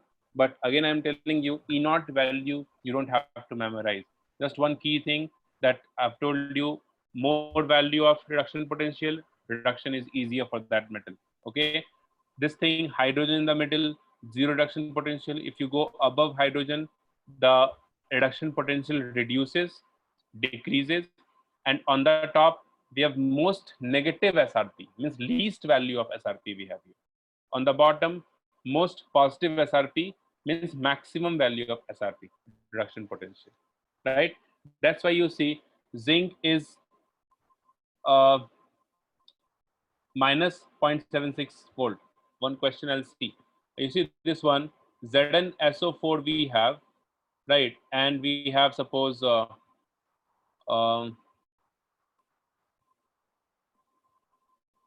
we have this question. No, I am not getting that question. We have that question. No, which of this metal can displace hydrogen from its salt? For example, if you have Zn plus 2 plus H2SO4, yes, this one, or Cu plus 2 plus H2SO4. Which reaction is possible here? Could you tell me now? A. What is the product we get here? Zinc sulfate ZnSO4 plus hydrogen plus H2. One mistake I made. It is Zn solid, Cu solid, not plus 2. Okay. So hydrogen is going out. Here we have CuSO4 plus H2. Now you see what happens. In this reaction, zinc is getting oxidized. Yes or no? Zinc is getting Yes. oxide. Hydrogen is getting what? Reduced. H plus and 0 we have. So hydrogen is getting reduced and zinc is getting oxidized. Now the E naught value you see, the E naught value of zinc is minus negative and for hydrogen is 0. So Yes, which sir. one should go under reduction? Hydrogen. Oh, Hydrogen, nice. right? Because reduction potential of hydrogen is more than to that of zinc. Zinc. So Yes, sir. hydrogen should go under reduction, right? So in this reaction, you see hydrogen is going under reduction, right? Plus to 0. Zinc is getting oxidized here. But here what happens? Copper value is 0.34. Hydrogen is 0. So value of copper is more. So when we have Cu and H2SO4, then copper has more tendency to go under reduction because its reduction potential is more than to that of hydrogen. More than hydrogen, Reduction yeah. potential of copper is more than to that of hydrogen. Yes, sir. Yes, sir. Positive. Yes, sir. Right. So here what happens? This reaction. Oh, just a second. What I am talking about. This is.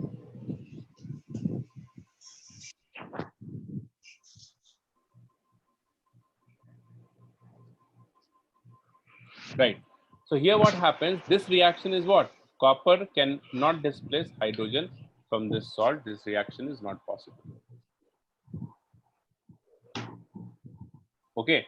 Because the reduction potential of copper is more, it has more tendency to get reduced than hydrogen atom. So hydrogen won't get reduced over here. Hence this reaction is possible. So this kind of question generally you will get in inorganic chemistry. But here is the reason, the application we have. So just in electrochemical series, you have to keep this thing in mind that on the top, it is most negative SRP, bottom most positive SRP, hydrogen having 0 value, below hydrogen, the value is positive, is getting increased. As you go above hydrogen atom, then the value is getting negative and it is getting decreased. Understood this? Yes, sir. Clear? Yes, sir. Okay. Now, now we'll see cell potential and Nernst equation. You don't write this again. I'll show you that the slide. You can write it from there. Here I am just trying to make you understand. Heading you write down cell potential and Nernst equation. So you'll get questions, numerical questions on this. Okay, whatever we have discussed till now, you won't get any numerical question. Those things will use here. Write down the first point here first. It is used to relate half cell potential. It is used to relate half cell potential or EMF of the cell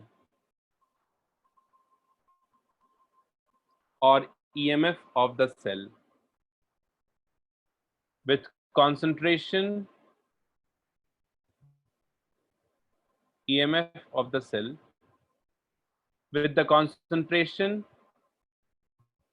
of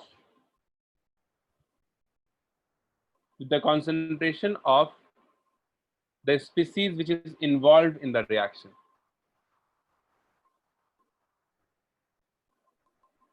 Could you repeat? It is used to relate the half cell potential and or EMF of the cell, half cell potential or EMF of the cell with the concentration of the species involved in the reaction. Okay, involved in the reaction.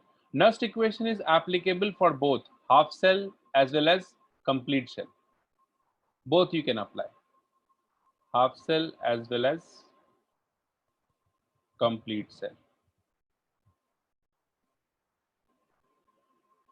Okay. Now you see how to do this. To do the derivation of Nernst equation, you should know this value. This relation we have already done in thermodynamics. Delta G is equals to delta Z naught plus RT ln RT ln. Yes. product by reactant, correct? Yes, sir. Concentration of product by reactant. Or we can also write this as delta G is equals to delta G naught plus 2.303 RT Log that one. Q. Q is Yes, reaction sir. quotient, which is nothing but product by reactant. Yes, sir. Fine, understood, guys. This relation we know already. Just we are trying to use this relation. Now keep this aside We'll see the reaction and then again we'll come back to this. Okay, this relation we know. Now suppose I am assuming the reaction, and the reaction is, suppose we have Mn plus, sorry, don't write this, okay, don't write this now. You see Mn plus n electron, it converts into M. Okay, so for this reaction you see we have used n mole of electron, yes or no? Yes, sir. N mole of electron. What is the charge on 1 mole of electron? 1 Faraday. 1 Faraday, right? So what is the Faraday, charge yes, sir. on n mole of electron? 10 Faradays. Nf. So Q is equals to Nf. And Yes, sir. what is the potential difference? V. Yeah. E cell or E naught of the cell? Okay. See, What? this like this, you won't get the derivation like this in the book. Okay, in the book you see it is a long thing. They have used this expression delta G for each reactant and product, and they have done it. So it's quite big. This thing is small and easy to understand. Okay, 1 sec, sir. cell There. reaction is there. We have some potential difference, right? We'll have some potential difference, no? And that potential difference is what? The EMF of the cell. What? Yes, sir. How many of you understood Yeah. this? Yes, sir. No, sir. I didn't understand. Yeah. Yes, sir. Sir, I didn't understand. See, if you have a charge Q, right, moving across a potential difference V, right? This is a potential difference, this is charge Q. So now in this reaction, N mole of electron is taking place, Yes, right? sir. So what is the charge on N mole of electron? NF, 10 Faraday. it's fine. So this Yes, sir. reaction is taking place in a cell, right? We'll have a cell in which this reaction is taking place. Yes. Now Yeah. this potential difference of this cell, that would be the EMF of the cell. Because Yeah. the flow of electron Yes, sir. takes place according to the EMF of the cell. EMF is the net thing, right? Oh, Potential okay. Yeah. of the cell is different. Potential is the maximum capacity of the EMF. Right? Yes, If the sir. battery works with its 100% efficiency, it means the EMF is nothing but the potential of that battery. Yes, sir. Okay? So this charge is moving across the potential difference V, which is nothing but E cell.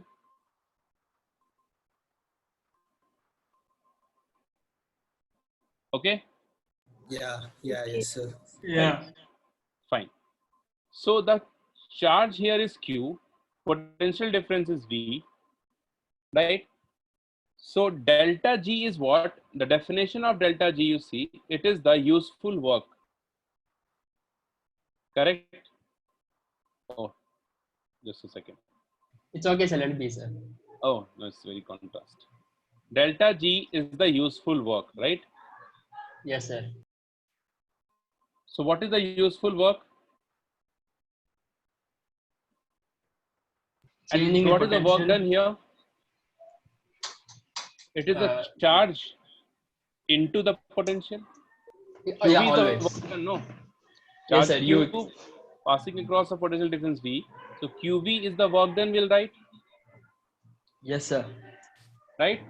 So here also, this work done, that is Q into V, is nothing but the change in Gibbs free energy. Oh.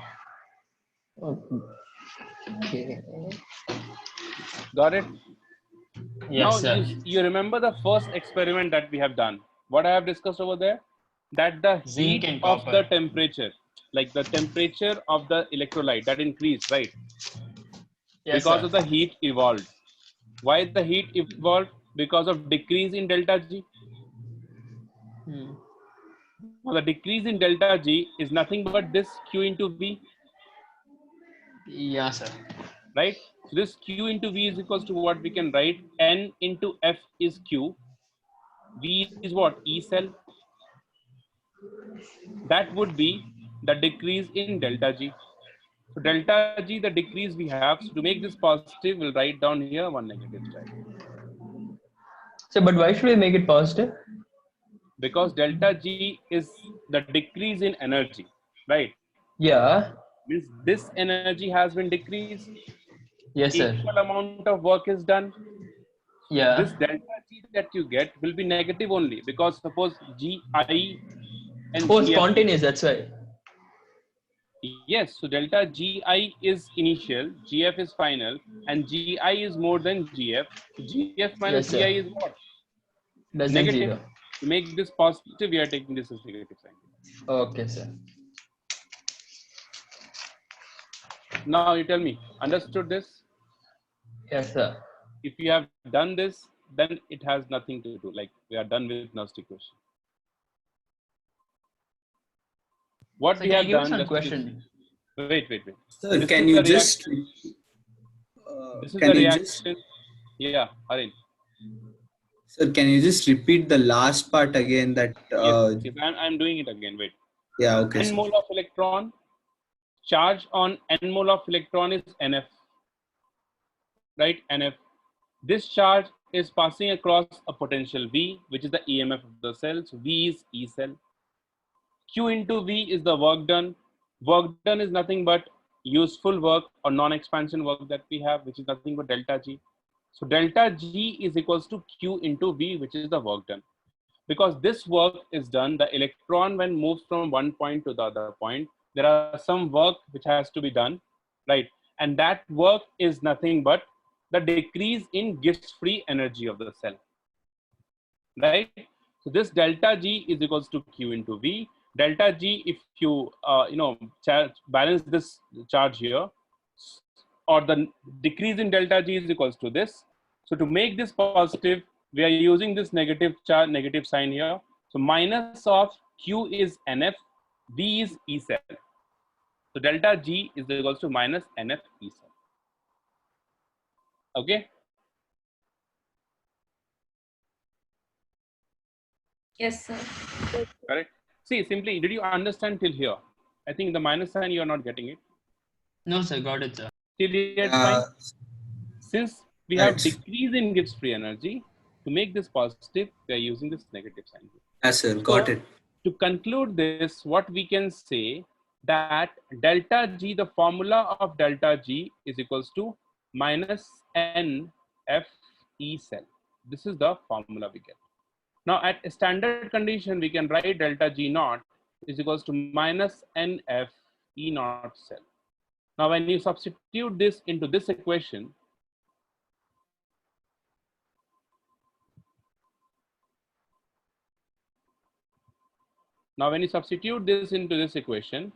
delta G naught, you'll get the Nernst equation here.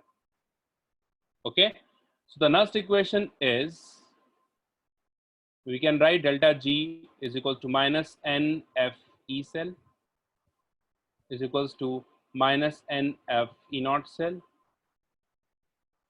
plus 2.303 RT log of product by reactant, and when you solve this, E cell is equals to E naught cell minus 2.303 RT by F into 1 by N log of P by R.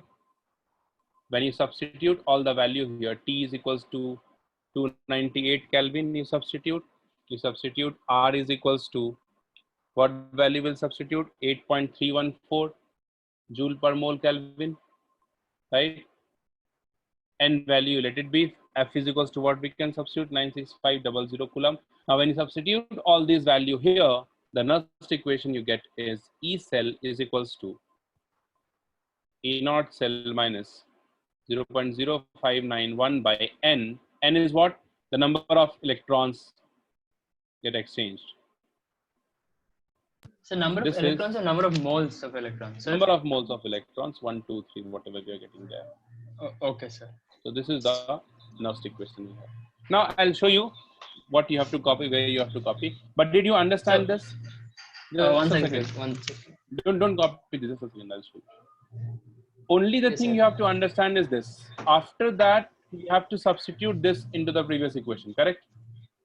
Which is the previous question? This Oh, one. yeah, yes, sir. You have to just substitute into this delta G ka value. You'll get the expression, right? Yes, sir. That is what we have to do. You see this one. Now you can copy this from here. You can copy this from here. Oh, okay, sir.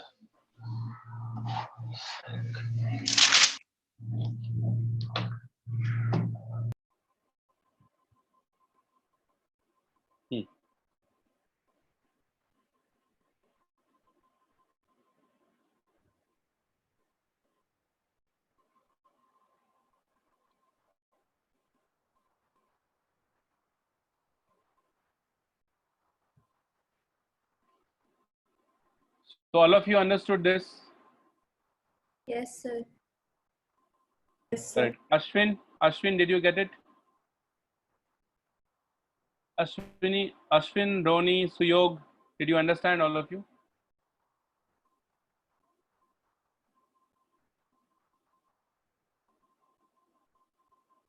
Okay.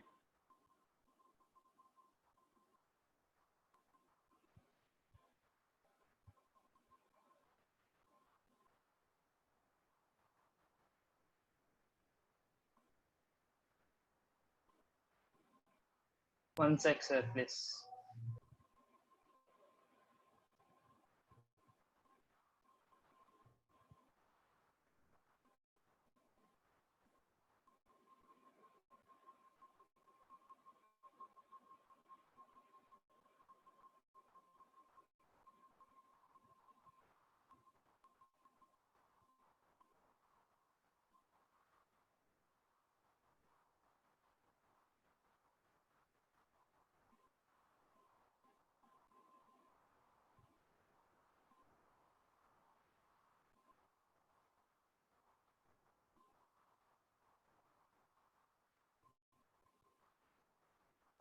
Yes, sir, done, sir. But, sir, 1 second, sir, actually, 2 minutes.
Done?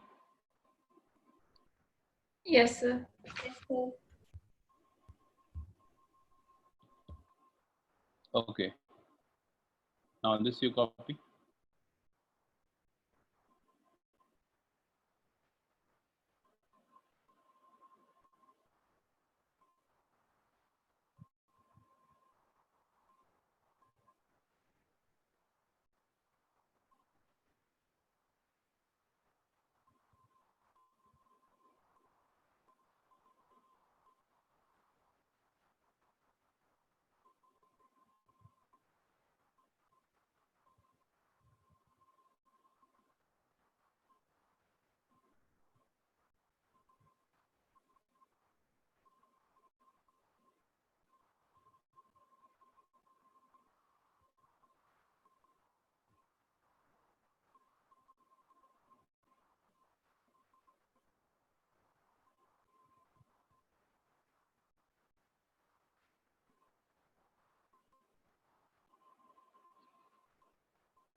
Done. Wait, sir. No, sir.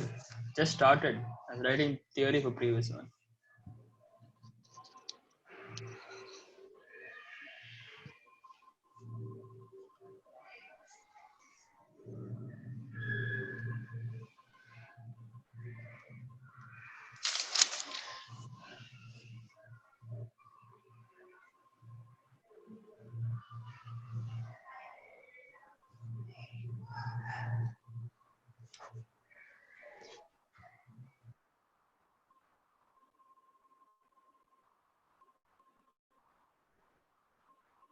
Sir, what is that 99%?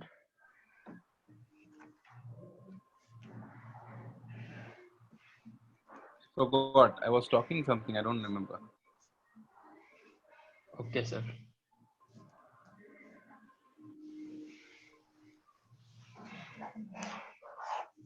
Don't write that. Yes, sir.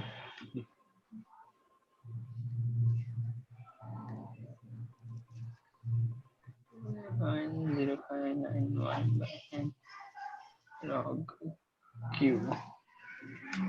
Q. Okay, Q, that Q.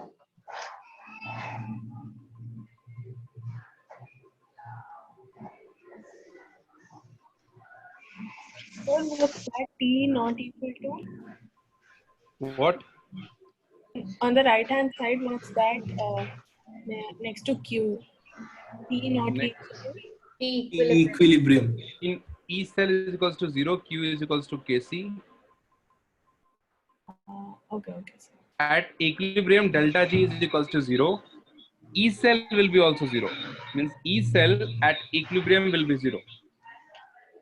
Oh, yeah, makes sense. Because delta G is equals to minus NF E cell, right? Yes, sir. So when delta G is 0, E cell is also 0. Yes, sir. And the reaction quotient becomes what? The equilibrium constant, Kc. So that is what we can write.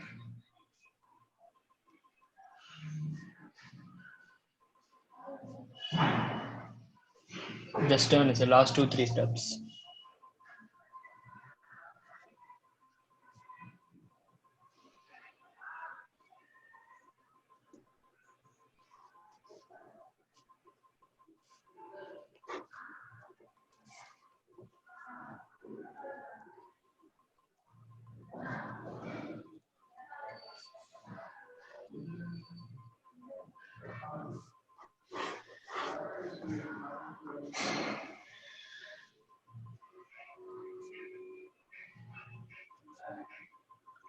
So that's log Kc only, no, sir, at the end.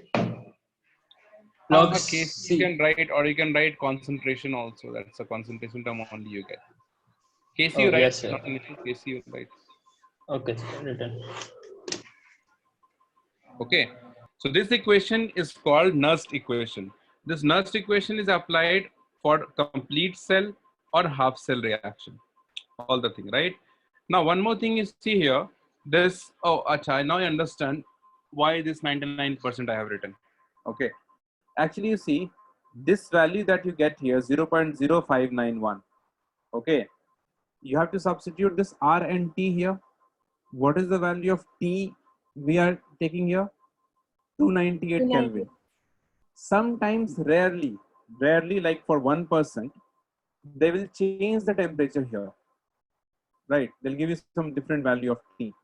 In that case, you cannot take this 0.0591. Mostly you won't get, the chances are very less, not even 1% also, 0.1% you can say.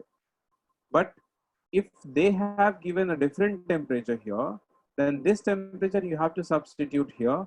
R value you have to substitute as 8.314. F is this, and then you have to calculate the value. So it's better to remember that one. It's better, but like I said, you require this only. Yes, sir. Okay, sir. Understood, sir. But you should keep this in mind. Rarely you'll get this change in temperature. You won't get most probably. But yeah, if it is there, you have to do like this. Temperature you have to substitute and get the answer. Okay. One last thing you write down, delta G. Write down. Delta G is an extensive property. Delta G is an extensive property and hence additive in nature.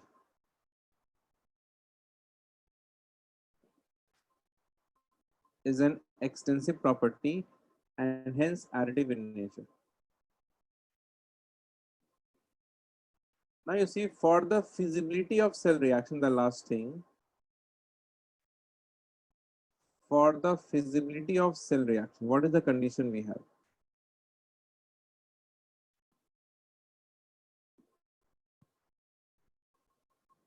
The first thing, for a spontaneous reaction delta G, Less than 0. it means E cell Where is that? E cell minus that thing less than 0.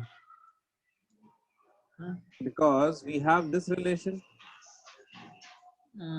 delta G is equals to minus NF E cell. So we require delta G less than 0 for feasibility. And for this, Oh, yes, E sir. cell should be greater than 0.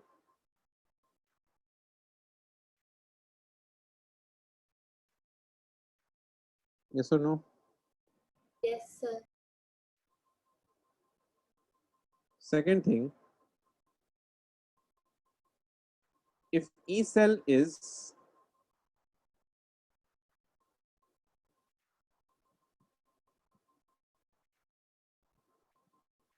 less than 0, which most probably you won't get, then delta G will be greater than 0. It means the reaction is what? Non-feasible. Third point, if delta G is equals to 0, E cell is equals to 0, and the reaction is at, reaction means cell reaction, is at equilibrium.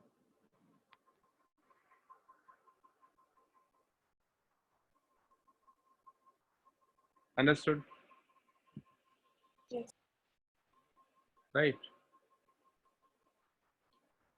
1 second, uncle. 1 second, sir.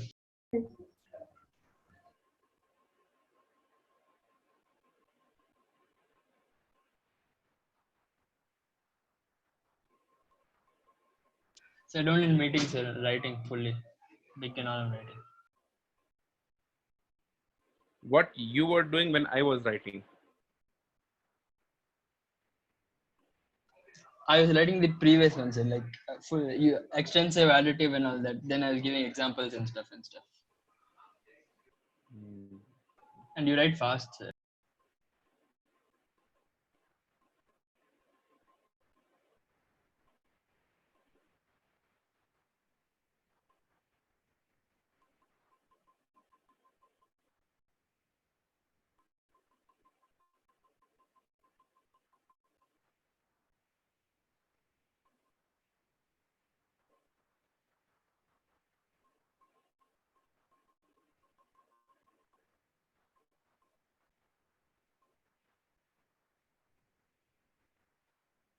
Yes, sir. Done, sir. Done? Yes, sir. Okay. So I think we are done for the session today. Okay. Next class will start with numericals on Nernst equation.